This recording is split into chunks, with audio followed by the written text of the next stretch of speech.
கன்றுகளை முன்னால் நடத்தி கொண்டு கோகுலத்திலிருந்து வெளிப்பட்டார் கிருஷ்ண பரமாத்மா. பிரபோதயன் ஸ்ருங்கரவேன சாருணா வினிர்கதோ வத்ச புரத் சரோஹரி. அந்த கிருஷ்ணனோட கூடவே தே நைவ சாகம் பிரதுகாக சஹஸ்ரஷ ஸ்னிக்தாக சுஷிக் வேத்ர விஷாணவேனவ ஸ்வான் ஸ்வான் சஹஸ்ரோபரி சம்யக்யான்விதான்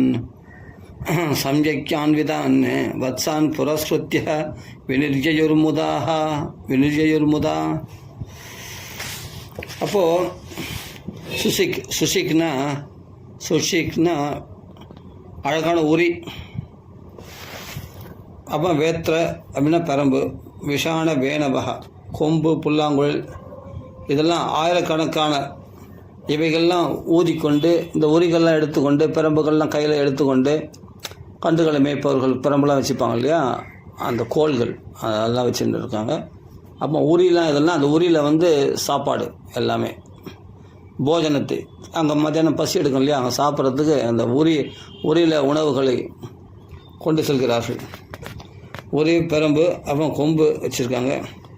புல்லாங்குழல், அந்த புல்லாங்குழல் கிருஷ்ண மட்டும் வச்சில்ல, அங்கே இருக்கிற எல்லா பசங்களும் வச்சுட்டு புல்லாங்குழல் ஊதிக்கொண்டு அப்படியே அந்த காட்டில் கன்றுகளை மேய்த்து கொண்டு போகிறார்கள். ஒரு தோழர்கள் ஆயிரக்கணக்கான தோழர்களாம்.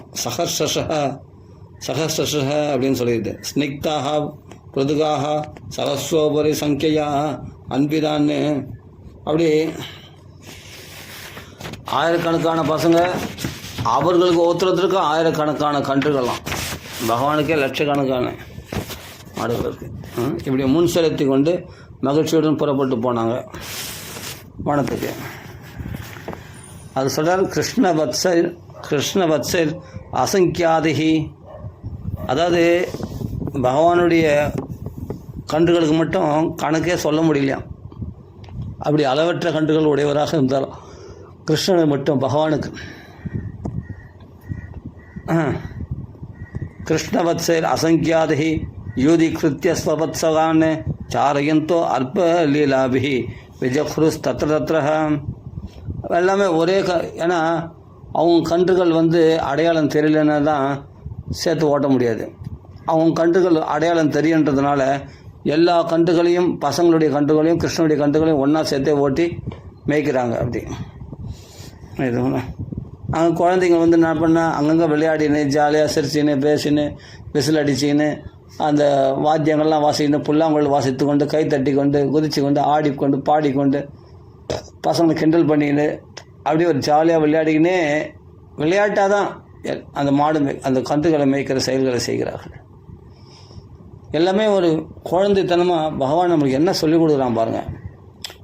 இது ஒரு தொழிலாக நம்ம செய்கிறோம் இல்லையா, ஒவ்வொரு தொழிலும். அதில் என்னென்னா வெறுப்போட ஒரு செயலை செய்கிறோம். நிறைய பேருக்கு என்னென்னா உத்தியோகம் பார்க்குறதே பிடிக்கல. ஏன்னா அங்கே கொடுக்குற டார்ச்சர் ரொம்ப டென்ஷனாக இருக்குது, ரொம்ப கஷ்டமாக இருக்குது. அது மாதிரி எவ்வளோ பிரச்சனைகள் இருந்தால் அது விருப்பம் இல்லாமல் ஏதோ குடும்பம் நடத்தணுமேன்றதுக்காக உத்தியோகம் செய்கிறவங்க எவ்வளோ பேர் இருக்காங்க இல்லையா. ஆனால் அந்த செயல்களை எப்படி செய்யணுன்றதை பகவான் இங்கே நடத்தி காட்டுறான். பகவானுடைய நண்பர்களாகிய அந்த சிறுவர்கள் அவர்களும் மகாத்மாக்கள் தானே, சாதாரணமானவர்கள் எல்லாமே ரிஷிகள் தானே, எல்லாம் மகாத்மாக்களாச்சு. அந்த குழந்தைகளும் பாருங்கள் விளையாட்டாக அந்த கன்றுகளை மேய்க்கிறார்கள், ஜாலியாக விளையாடிக்கிட்டு. அது ஒரு முக்கியமான தொழில் அவங்களுக்கு, வியாபாரம். பால் விற்று பழைக்கிறது தான் அந்த இடையர்களுடைய வியாபாரமே. அப்படிப்பட்ட வைசியர்கள் அவர்கள். ஆனாலும் அந்த தொழிலை அந்த வேலையை பகவான் எப்படி செய்கிறான் பாருங்கள். அந்த கன்றுகள் மேய்க்கிற வேலையை எப்படி செய்கிறான், விளையாட்டாக செய்கிறான். பசங்களோட விளையாடின்னு ஜாலியாக அது ஒரு டைம் பாஸ், பொழுதுபோக்கு மாதிரி செய்கிறான்.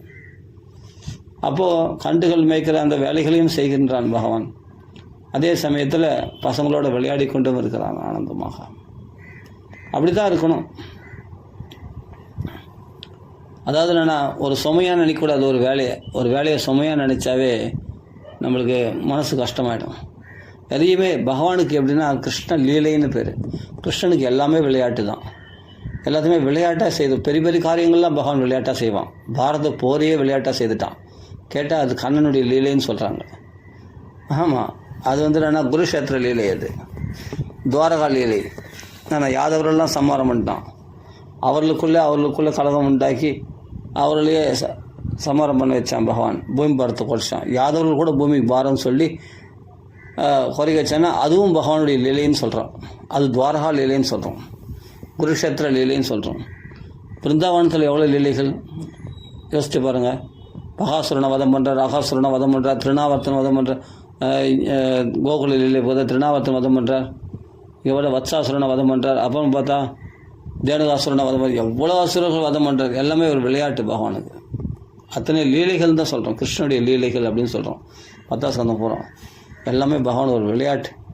அதனால் வாழ்க்கையில் எல்லாமே ஒரு விளையாட்டாக நம்ம எடுத்துக்கொண்டால் வாழ்க்கை இனிக்கும். எல்லாமே விளையாட்டான விஷயம் கூட நிறைய பேர் சீரியஸாக செய்கிறாங்க இல்லையா? விளையாட்டான விஷயம் கூட சீரியஸாக நடந்தால் என்ன ஆகும்னா ரொம்ப டென்ஷனு, ப்ரெஷர் தான் அதிகமாகும்.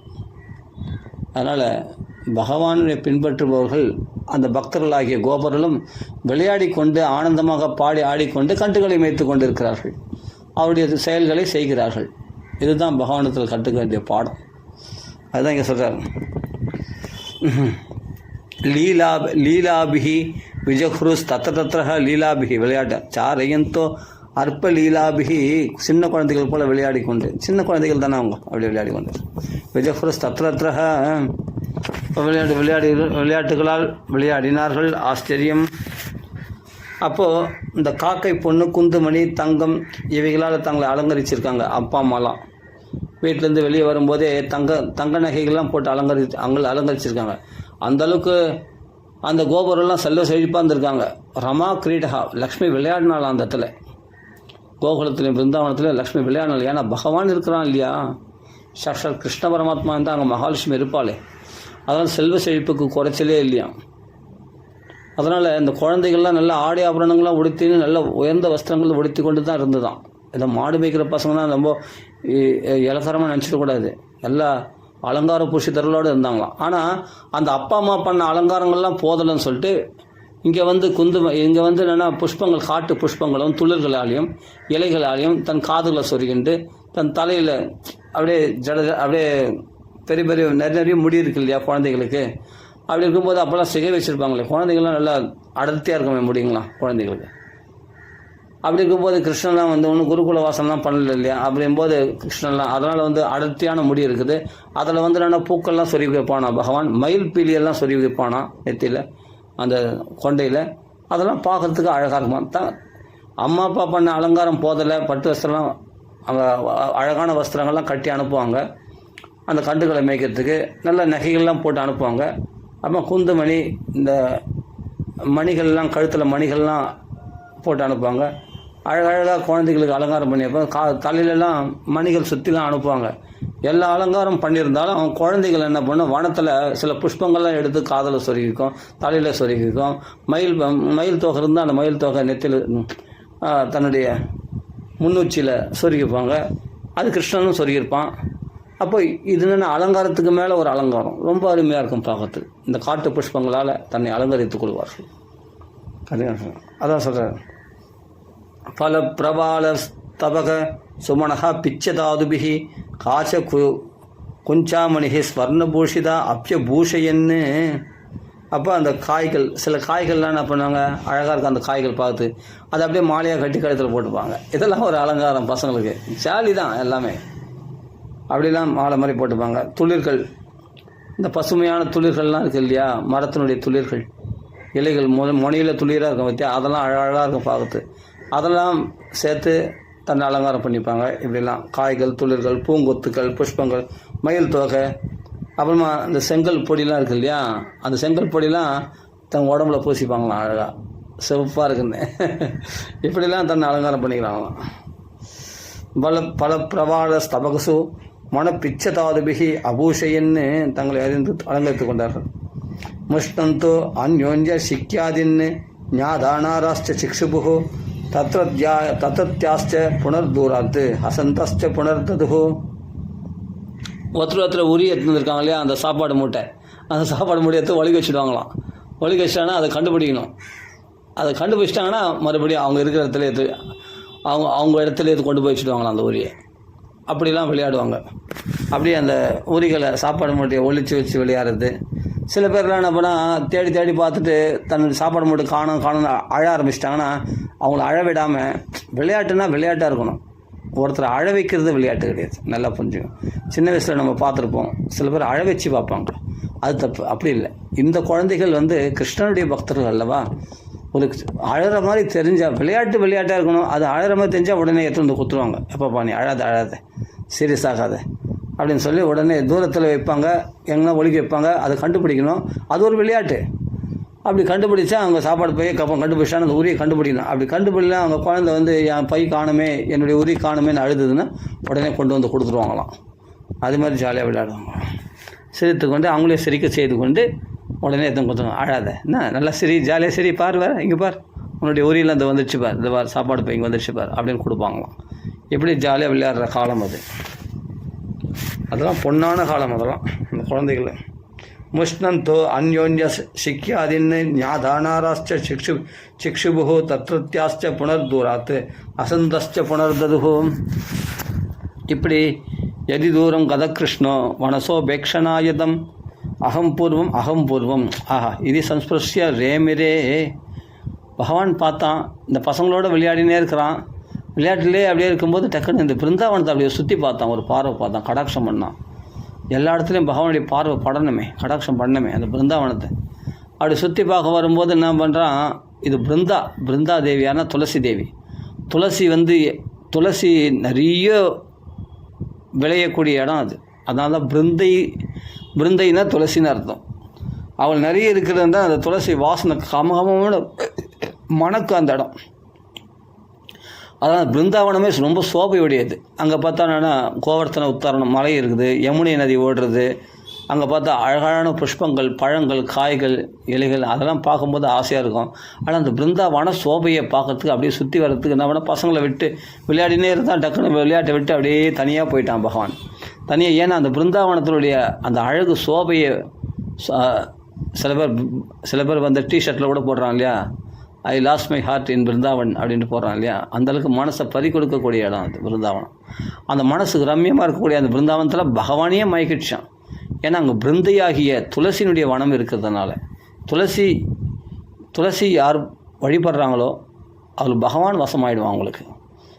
அதனால் அந்த பிருந்தையினுடைய சோபையை பார்க்குறதுக்கு பகவான் அப்படியே தனியாக போயிட்டான். கிருஷ்ணன் போய் அந்த பிருந்தாவனத்தை சுற்றி பார்க்குறான் அப்படியே தனியாக. பசங்களை விட்டு விளையாடுனதெல்லாம் விளையாடினே இருந்து டக்குன்னு தனியாக பசங்களாம் விளையாட்டுன்னு சொல்லிட்டு தான் அந்த சோபையை ரசிக்கிறது அப்படி போயிட்ட உடனே பசங்களாம் நம்ம கிருஷ்ணன் எங்கடா காணோம் அப்படின்னு சொல்லிட்டு பசங்க பார்க்குறாங்க. பார்த்தா தூரத்தில் அதுவும் அங்கே போயிட்டான்டா கிருஷ்ணன்.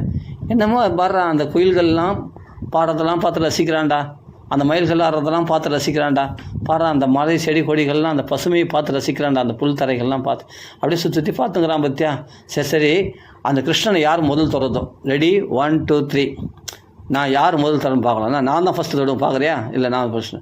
சரி லைன்னான்னு இல்லை, கரெக்டானு இல்லை, ரெடியாக போகலாமா அப்படின்னு சொல்லி உடனே நான் தான் முன்னாடி தொடுவேன், நான் தான் அகம் பூர்வம் இது, நான் தான் முன்னாடி தொடுவேன், நம்ம 2 பேருக்கு ரேஸ் பார்க்கலாம் அப்படின்னு சொல்லி உடனே ரெடி 1 2 3ன்ட்டு உடனே நேராக போகிறாங்க. கிருஷ்ணனை போய் தொடர்றது யார் முதல்ல அப்படின்னு அதில் போட்டி போடுறாங்க.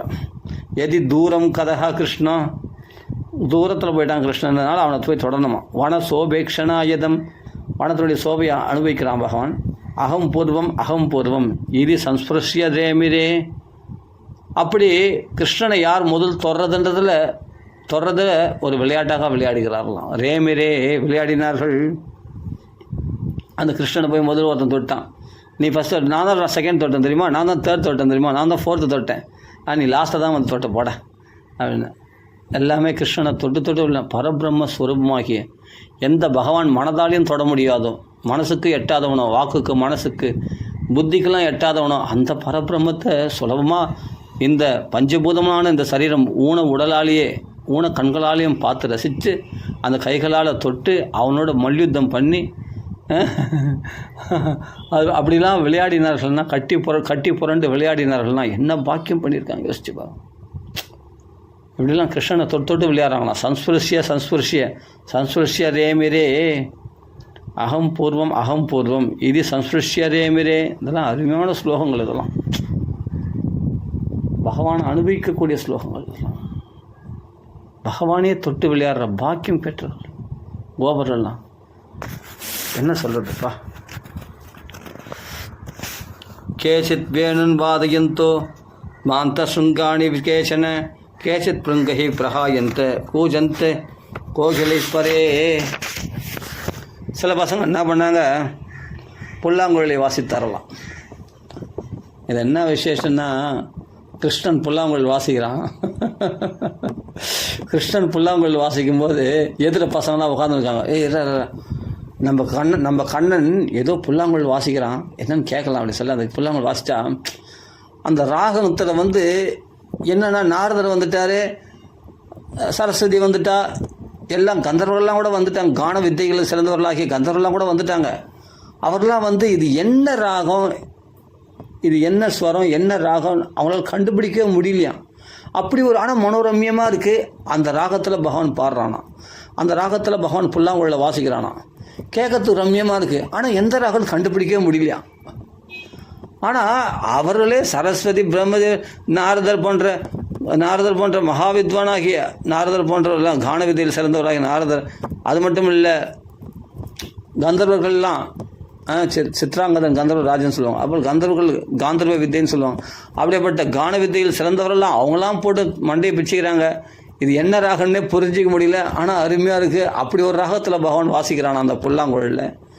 ஆனால் என்னமோ புரிஞ்ச மாதிரி இந்த பசங்கள்லாம் கூட உட்காந்துக்கிட்டு கிருஷ்ணன் வாசிக்கிறத பார்த்து சபாஷ் அருமையாக வாசிக்கிறட, நல்லா ஊதுறடா அப்படின்னு சொல்லிட்டு புல்லாங்குழலுடைய வாசிப்பை கேட்டு என்னவோ புரிஞ்ச மாதிரி கைத்தட்டி சபாஷ் கொண்டு தான் இந்த வாண்டுங்க.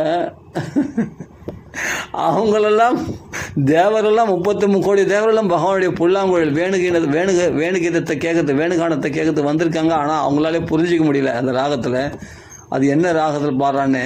ஆனால் இவங்க என்ன புரிஞ்ச மாதிரி சபாஷ் கை கொள்ளனா. இந்த பசங்க கை தட்டத்துக்காகவே பகவான் நல்லா வாசிக்கிறானா, நல்லா ஊதுறானா புல்லாங்குழல. அது மாதிரி வாசித்து பசங்க கை தட்டி கொண்டாடுறது இல்லையா, அந்த பசங்களுக்காக தான் பகவான் வாசிக்கிறானா. ஆனால் அது தேவர்களாலே கண்டுபிடிக்க முடியாத ஒரு ஸ்வரத்தில், ஒரு ராகத்தில் பகவான் வாசிக்கிறான். என்ன ஒரு ரசனை பாருங்கள் அந்த இடத்துல. அப்படி அதனால் சரி கிருஷ்ணா நீ மட்டும்தான் வாசிக்கிறேன், நாங்களும் கூட வாசிக்கிறேன்னா உடனே அவரில் என்ன பண்ணாங்க, அவங்கவுங்க புல்லாங்குழலை வச்சுருக்காங்களே, நாங்கள் வாசிக்கிறோம் பாரு, இந்த என்ன ராகம் சொல்லுவாங்க அப்படின்னு சிலர் புல்லாங்குழலை வாசித்தார்கள். சித்து வேணுன்னு வாதயந்தகா. பகவான் வாசிக்கிறத பார்த்து தாங்களும் புல்லாங்குழலை எடுத்து வாசித்தாரலாம். அவர்களும் பல ராகங்களில் வாசிக்கிறாங்க. எல்லாம் சின்ன பசங்க குழந்தைங்க நினச்சிடக்கூடாது. அவங்களாம் ரிஷிகள், மகாத்மாக்கள். அவர்களும் கிருஷ்ணனை போல வாசிக்கக்கூடிய சக்தி உடையவர்கள் தான். பகவானுடைய அருளால் எந்த வித்தையும் நம்மளுக்கு வராது, எல்லா வித்தைகளும் வரும். பகவான் அனுக்கிறதால எல்லா ஞானமும் நமக்கு உண்டாகும். அதனால் குழந்தைங்க அது புல்லாங்குழல் வாசிக்குமான்னு கேட்டால் அருமையாக வாசிப்பாங்க. கேச்சித் வேணுன்னு வாதயந்தகா. சில பேர் என்னன்னா அந்த மாட்டு கொம்புகள் வாத்தியம் இல்லை, அந்த கொம்பு வாத்தியத்தை வாசித்தாங்களாம். அவங்க வாத்தியங்களை ஊதி கொண்டு இருந்தாங்களாம். கேச்சன சுங்காணித்மாந்தக. சில பேர் என்னென்னா வண்டுகள் ரீங்காரம் விடுறது இல்லையா, அது என்னென்னா கொஞ்சம் பொறுமையாகனா அது ஹரிநாமத்தை ஃபாஸ்ட்டாக சொல்லி பார்க்கலாம். ஹரின்னு வரும். அப்படி அந்த ஹரிகானத்தை பாடிக்கொண்டு போகின்ற அந்த கரு வண்டுகளை பின்பற்றி இந்த குழந்தைங்க அந்த வண்டுகள் போலவே தாங்களும் பாடிக்கொண்டு போனாரலாம் பின்னாடி. அப்போ அந்த வண்டுகள் பாருங்க, நான் வண்டா இவன் வண்டா, என் பின்னாடி ஓடியாரானே அப்படின்ட்டு அந்த வண்டு பார்த்து இந்த பசங்களை பார்த்து ஆச்சரியப்படும். அந்த வண்டுக்கு என்ன மாதிரி ஒருன்னு அந்த கரெக்டாக என் வாய்ஸில் எப்படி கத்துறான்னு தெரியல, இவன் எப்படி பாடுறான் இவன் அப்படின்னு அது ஆச்சரியப்படும். நம்ம வண்டா இவன் வண்டான்னு அதுக்கே டவுட் ஆகிடுமா. அப்படி அந்த வண்டு மாதிரியே பாடுவாங்களாம் பசங்களாம், அந்த கோபுரெல்லாம். எல்லாம் எவ்வளோ ரம்யமாக இருக்குது பாருங்கள். கிருஷ்ண பக்தர்களுக்கு எந்த வாய்ஸ் வராது, எல்லா மிமிக்ரியும் பண்ண முடியும் அவங்களால. அதனால் வண்டுகளை போல வாசிக்கிறாங்களாம், வண்டுகள் போலவே கானம் பண்ணுறாங்களாம், வண்டுகள் போலவே பாடுறாங்களாம்.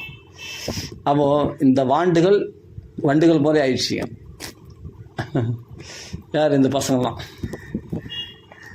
அப்படி கேச்சித் பிருங்கஹி பிரகாயந்தகா. சிலர் என்ன குயில்களை பார்த்து அப்படின்னா என்ன வேணால் பதில் குரல் கொடுக்குறாங்க. என்னடா அது நம்மளுக்கு எதிர்பார்த்து அவனை ஒருத்தன் பாடுறான்னு சொல்லிட்டு கூ அது மறுபடியும் குரல் கொடுக்கும், திரும்பி கூ அப்படின்ட்டு இவன் குரல் கொடுப்பான். பசங்களாம் நம்ம கூன்னு 4-5 பேர் கொடுத்தோன்னா உடனே 4-5 கோயிலில் கூன்னு கூணும். என்ன சொல்கிறதுனா, ஒரு கோயில் இன்னொரு கோயிலை பார்த்து என்னடா சொல்கிறதுனா, கண்ணன் வரான்னு சொல்கிறது தான். அது ஒன்று சொல்லிதான் கோயில் பாஷையில் கூன்னு கண்ணன் வரான்னு சொல்கிறது தான். அப்படி ஒன்றுக்கு பேசிக்கிறது தான். அந்த கோயில் பாஷையில் இந்த பசங்களாம் சேர்ந்து பேசுகிறாங்களாம். எந்த பாஷையும் தெரியுமா? மகாத்மாக்கள் இல்லையா? இப்படி இயற்கையாக நம்ம வாழ்ந்துட்டோம்னா வாழ்க்கையே சுவாரஸ்யமாக இருக்கும் இல்லையா? சந்தோஷத்தை தேடி நம்ம பணத்தை லட்சமாக செலவு பண்ணுறோமே, இயற்கையோடு ஒன்றி வாழ தெரியாமல் தானே நம்மள பணத்தை இறைச்சிக்கிட்டு எங்கெங்கேயோ ஓடுறோம், நிம்மதியை தேடி ஓடுறோம். சத்தியமாக வாழ்க்கையை அனுபவிக்க தெரியல. இது மாதிரி எல்லாம் இயற்கை வளங்கள்லாம் நம்ம அழிச்சிட்டு செயற்கை வளத்தால் என்ன முன்னேற்றம் அடைஞ்சோன்னா நிறைய அழிவு தான் சந்தித்தோம், நிறைய கஷ்டங்களை தான் அனுபவிக்கிறோம், நிறைய நோய்களை வர வச்சுட்டோம், நிறைய எல்லாமே ஆயுசு குறுகி போச்சு, மனோபலம் குறுகி போச்சு, இந்திரிய பலம் குறுகி போச்சு. எல்லாமே என்னென்னா ஆரோக்கியம் இல்லாத உணவு, எல்லா வஸ்துனுடைய சாரமும் இருக்கிற இடம் தெரியாமல் போயிடுச்சு. ஆனால் அன்றைக்கி 5000 வருஷத்துக்கு முன்னாடி அந்த குழந்தைகள்லாம் அந்த இயற்கை எழிலில் அந்த வண்டுகளை பார்த்து பாடுறாங்களாம், அந்த குயில்கள் பார்த்து பாடுறாங்களாம், அந்த சோலை வனங்களில் போய் ரசிக்கிறாங்களாம். அப்படி செழிப்பாக நல்லா சில்லுன்னு காற்று வரும், அங்கங்கே நிழல் இருக்கும். எல்லாமே சாதுவான பிருந்தாவனத்தில் எல்லாமே சாதுவானது தான். பாம்பு கூட யாரும் கடிக்காது, சிங்கம் புலி கூட மான்களை அடித்து தின்னாது. எல்லாமே சாதுவான மிருகங்களாக இருக்குமாங்க. பகவான் இருக்கிறதுல அஹிம்சா பிரதிஷ்டை அப்படி இருந்து தான் எல்லாமே. குழந்தைங்களும் ஜாலியாக விளையாடின்னு இருக்காங்க ஆனந்தமாக. அப்போது அந்த குயில்களோடு கூவி கொண்டு இருப்பாங்களாம். குயில்களோட உறவுகள், வண்டுகளோட உறவு, செடி கொடிகளோட உறவு, இவங்களுக்கு தான் ஃப்ரெண்ட்ஷிப்பாக இல்லை, இவங்களுக்கு பெரிய குடும்பம், இந்த உலகமே குடும்பம்தான். அப்போ இயற்கையோட உறவாட அந்த பழக்கம் தெரிஞ்சுக்கிச்சின்னா அப்புறம் நம்மளுக்கு எதிரிகளே இருக்க மாட்டாங்களே. யாரையும் நம்பி இருக்க வேண்டிய அவசியம் இல்லை. பெரிய பெரிய பணத்துக்காகவும் மற்ற ஆசைகளை வைத்துக்கொண்டு ஏதோ குறுகிய மனநோக்கத்தில் அற்பமான விஷயங்களில் மனசை பறி கொடுத்துட்டு எவ்வளோ துன்பங்களுக்கு ஆளாகிறோம், எவ்வளோ ப்ரெஷர் வருது, எவ்வளோ நோய்களை வாங்கி கொள்கிறோம். ஆனால் இயற்கையோடு வாழ தெரியாததுனால தானே இதுதான். இயற்கையோடு வாழ தெரிஞ்சால் எல்லாமே உறவினர்கள் ஆகிடும்போது பரந்த மனநோக்கம் வந்துடும் இல்லையா? இந்த குறுகிய மனப்பான்மை போயிடுமே, இந்த காமக்ரோத லோபங்களில் போய் அடிபட மாட்டோமே. இப்படி பரந்த மனநோக்கத்தோடு அந்த இயற்கை எழில் கொஞ்சம் அந்த பிருந்தாவனத்தில் அந்த கோயில்களோட மயில்களோடும் அவர்களுக்கு பேச்சு, அவர்களோட உறவுகள், அப்படி வாழற அந்த வாழ்க்கை இருக்குது பற்றியா, அது சௌக்கியமே. இயற்கை செல்வத்துக்கு முன்னாடி செயற்கை செல்வம் ஒன்றுமே கிடையாது. செயற்கை செல்வம் ஆஹா ஏசி அது இது நல்ல லைட்ஸு, எவ்வளோ லைட்ஸ் எல்லாம் போட்டு அழகாக டெக்கரேஷன் பண்ணுறாங்க, எல்லாம் பண்ணுறாங்க, ஏசிலாம் என்ன நல்லா இருக்குது பார்க்கறதுக்கு. ஆனால் இயற்கையில் போனால் அருமையான அந்த இடத்துல போனால் ஒரு குளிர்ச்சி, ஒரு இன்பம், ஒரு சந்தோஷம், ஒரு ஆரோக்கியமான அந்த ஆரோக்கியமான காற்றை சுவாசிக்கிற வாக்கியம் கிடைக்குமா? கிடைக்காது. ஆனால் இந்த குழந்தைகள்லாம் அதை அனுபவிக்கிறது தான். அது கிருஷ்ணனோடு இருக்குது தான், அப்படியே அனுபவிக்கிறது தான். அப்போ அந்த கோயில்களோடு கூவி கொண்டு போகிறாங்களாம். பறவைகள்லாம் பார்க்குறது தான்.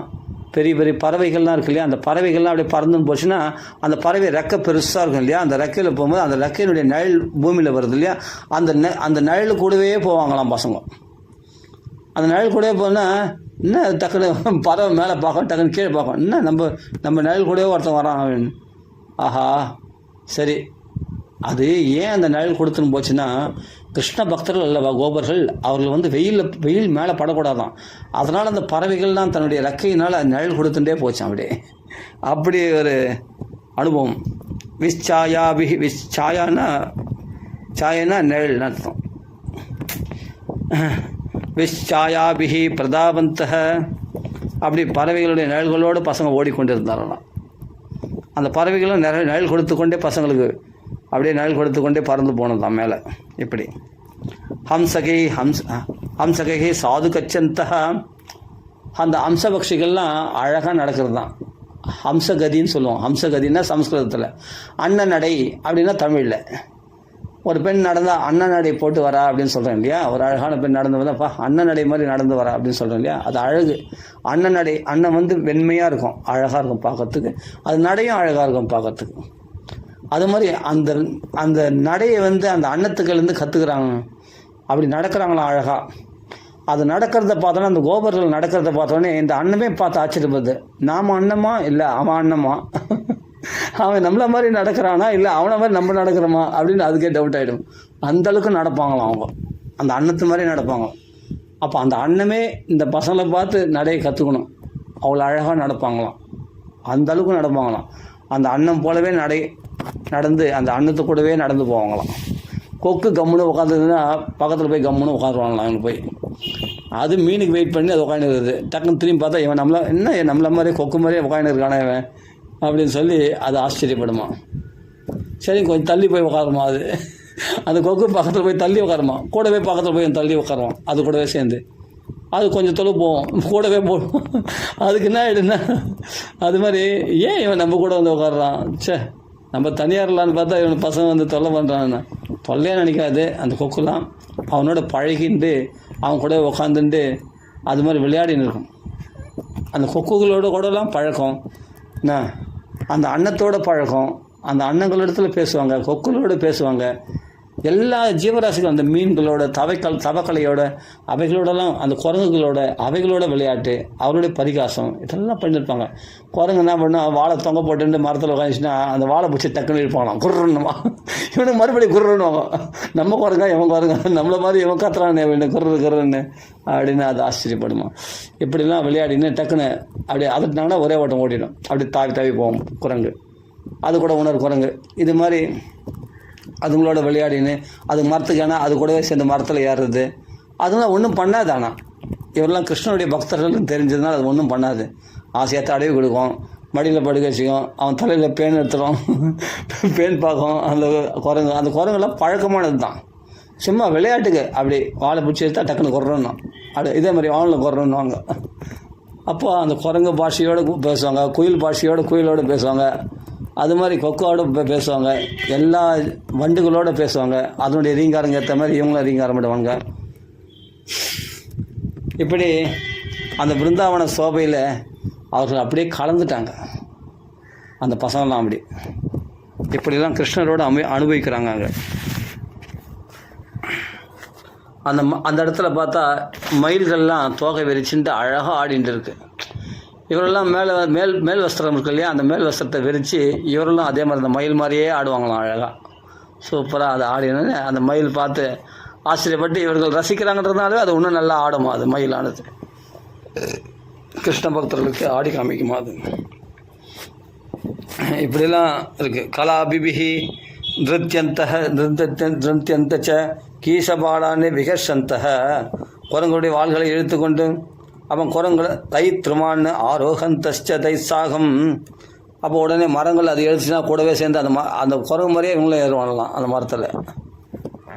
எல்லாம் அப்படி விளையாடுவாங்க.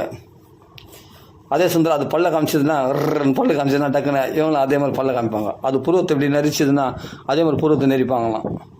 இது மாதிரி விவகாரங்களை செய்து அதனோடு விளையாடி கொண்டு விகுர்வந்தச்ச ஆரோகந்தச்ச தை சாகம் விகுர்வந்தச்ச பலாசிக்ஷு பிளவந்தச்ச, மரங்களில் தாவிக்கொண்டு ஒரு மரத்தில் 3 மரத்துக்கு அந்த குரங்கு தாவுல அதே மாதிரி பசங்களும் தாவி பிடிப்பாங்களாம். அந்த சாமர்த்தியம் உண்டு பசங்களுக்கு. அது மாதிரி மரத்துக்கு தாவிக்கொண்டு சரித்ர ஸ்ரவர சம்ப்ளுதா பேகி சாகம் விலங்கந்த,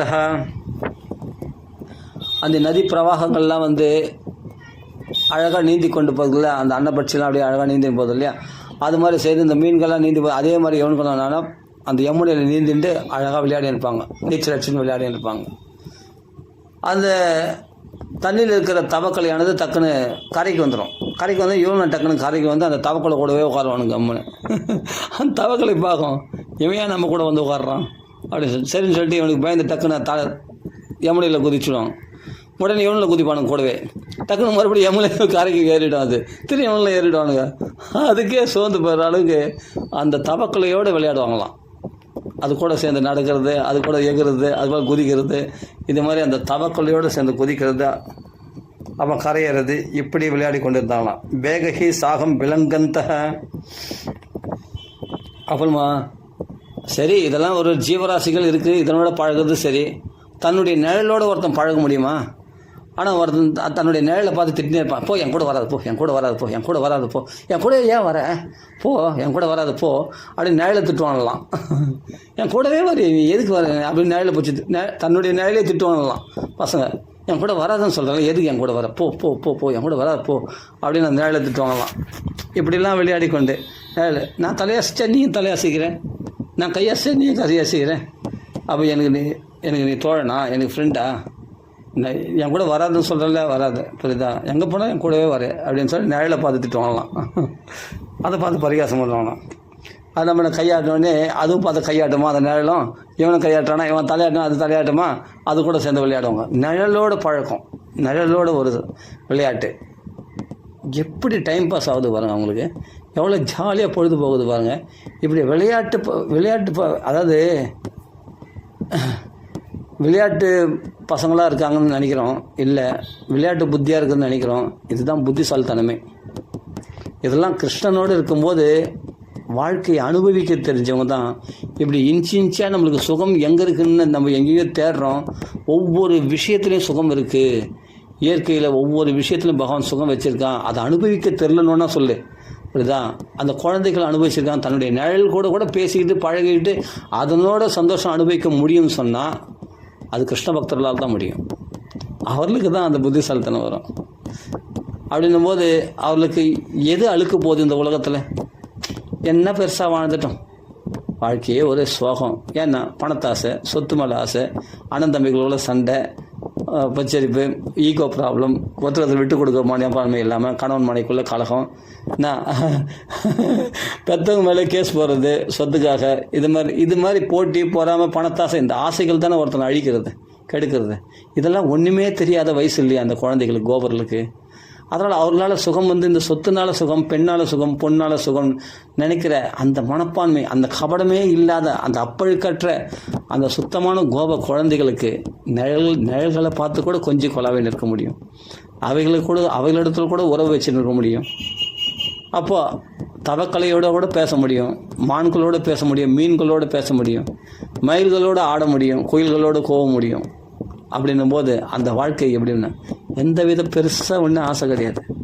அந்நடம் போய் என்னென்னா கண்டுகளை மேய்த்து கொண்டு போய் கிடைக்கிற என்ன பொருளோ அதை கூழோ கஞ்சோ சாப்பிட்டுட்டு நிம்மதியான வாழ்க்கை, சந்தோஷமான வாழ்க்கை, ஆரோக்கியமான வாழ்க்கை, ஆயுசு நீடிக்கும், ஆரோக்கியமான வாழ்க்கை, ஜாலி என்ஜாய்மெண்ட். கிருஷ்ணனும் இருக்கிறான் பகவான் பக்கத்தில்.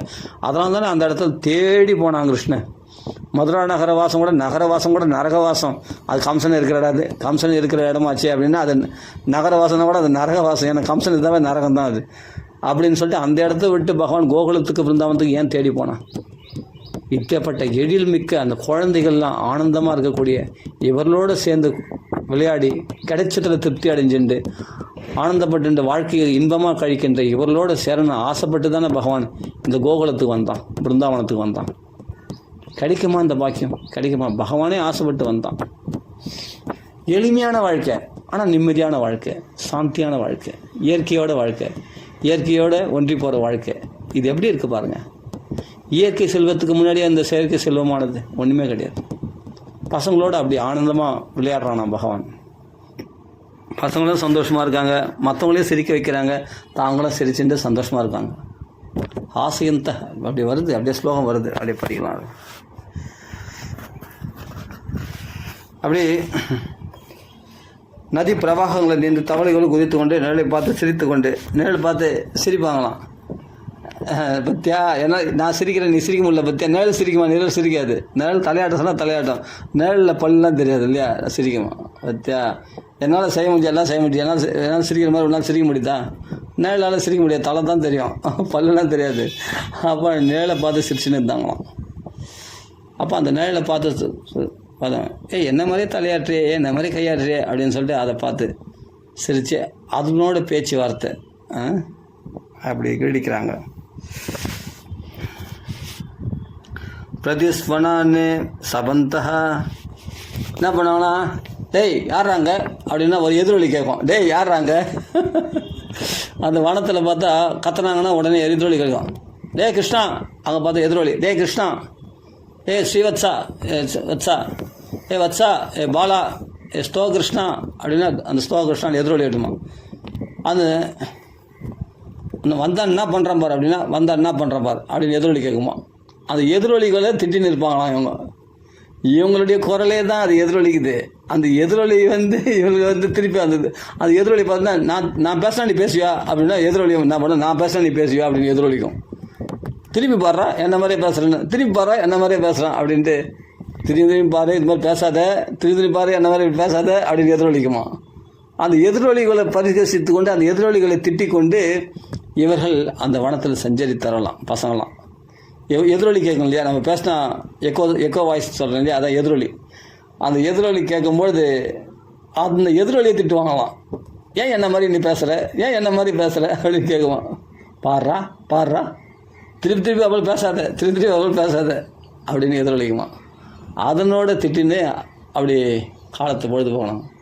பாடுறா என்ன மாதிரி யாரோ ஒருத்தன் பேசுகிறான் அப்படின்னு பசங்க சொல்லுவாங்க. பாடுறா என்ன மாதிரி யாரோ ஒருத்தன் பாடுறா, திருப்பி பாடுறா என்ன மாதிரியே பேசுகிறான். அது எதிரொலின்னு கூட தெரியாது. குழந்தைகளுக்கு என்ன தெரியும், நம்மள மாதிரி யாரோ பேசுகிறான்னு நினச்சி அவங்கள திட்டுது. இவனுடைய வாய்ஸே தான் அது ரிஃப்ளெக்ஷன் ஆகுதுன்னு தெரியல. அப்படி அது அறிவொன்றும் இல்லாத ஆய்குலத்தவர்கள். அந்த அறிவு ஒன்று இருந்தால் கூட ஆபத்தாச்சே. அதை தேடி போகலாமா, இதை தேடி போகலாமா, அந்த ஆசையை அடையலாமா, இந்த ஆசையை அடையலாமான்னு அலைய தோணுமே மனசு. அந்த அறிவு ஒன்று கூட இருக்கக்கூடாது. இருந்தால் தான் ஆனந்தமாக இருக்க முடியும், சுகமாக இருக்க முடியும். யாரோ ஒருத்தன் அங்கே இருக்கிறான்டா, அதனால தான் என்ன மாதிரி ஒருத்தன் பேசுகிறான்ட்டு அங்கே போய் பார்ப்பாங்க. அங்கே யாருமே இருக்க மாட்டாங்க. இவனுடைய குரலே எதிரொலிக்குது. கிருஷ்ணன் இதெல்லாம் பார்த்து சிரிப்பானா, சந்தோஷமா. பசங்களாம் பார்த்து இந்த அறியாமையை பார்த்து பகவானுக்கு ஒரே வேடிக்கையாக இருக்கும், ஆனந்தமாக இருக்கும். ஆனால் அது ரொம்ப பிடிக்கும் பகவானுக்கு. அப்படிப்பட்டவங்களுக்கு தான் பகவான் தேடி போவான். நீ விஷயம் தெரிஞ்சவன், நீ எல்லாம் அறிஞ்சவன், நீ பண்டிதன், நீ பாண்டித்தம் உள்ளவன், நான் உலகத்தில் வாழ தெரிஞ்சவன், நான் பக்குவமாக நடக்க தெரிஞ்சவன் இந்த உலகத்தில் அப்படின்னா, இல்லை எவன் பைத்தியமாக இருக்கிறானோ, உலகத்தில் வாழ தெரியாதவன் இருக்கிறானோ, பைத்தியமாக நடந்துக்கிறானோ, எப்படி பேசணும் கூட தெரியாமல் பேசுகிறானோ, என்ன கோபம் வந்தால் கோபத்தை வெளிப்படுத்துடுவான், அன்பு காட்டினா அன்பை வெளிப்படுத்திடுவான், அவனுக்கு மனசில் ஒன்றும் வச்சுக்க தெரியாது. அப்படிப்பட்டவங்களோட தான் பகவான் ஸ்நேகம் கொள்வான். நல்லா புரிஞ்சுங்க. புத்திசாலித்தனம் பயன்படாது. உலகத்துக்கு பயன்படலாம், உலக வாழ்க்கைக்கு ஒன்றா பக்குவம் பயன்படலாம். நம்ம படித்த பக்குவமோ இல்லை புத்திசாலித்தனமோ ஞான விசாரமோ ஞான விஷயமோ இல்லாட்டி உலகத்தில் ஒரு டீசன்சி அப்படின்னு சொல்கிறோம் இல்லையா, சொசைட்டியில் எப்படி சோஷியலாக பழகிறதுன்னு அதெல்லாம் ஒரு முறை இருக்கு இல்லையா, இப்படி பழக்கணும்னு சொசைட்டியில் எந்தெந்த இடத்துல எப்படி பழக்கணும்னு அந்த பக்குவம்லாம் தேவை. அந்த பக்குவம்லாம் இருந்தால் பகவானை பிடிக்கவே முடியாதான்.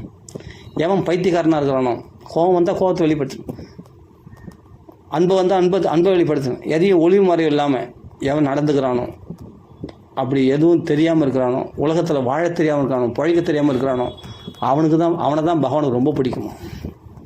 இப்படி இந்த குழந்தைகள் மாதிரி இருக்கணும். அன்பு வந்தால் அன்பை வெளிப்படுத்தணும், சந்தோஷம் வந்தால் சந்தோஷத்தை வெளிப்படுத்தணும், கோபம் வந்தாலும் கோபத்தை வெளிப்படுத்தணும். அப்படின்னு அப்பப்போ போயிடுச்சுன்னா மனசு ஃப்ரெஷ் ஆகிடும், ஃப்ரீ ஆகிடும். எல்லாத்துலேயும் மனசு போட்டு புழுங்கின்னு இருக்குது பற்றியா, அது வியாதி உண்டாகிடும்.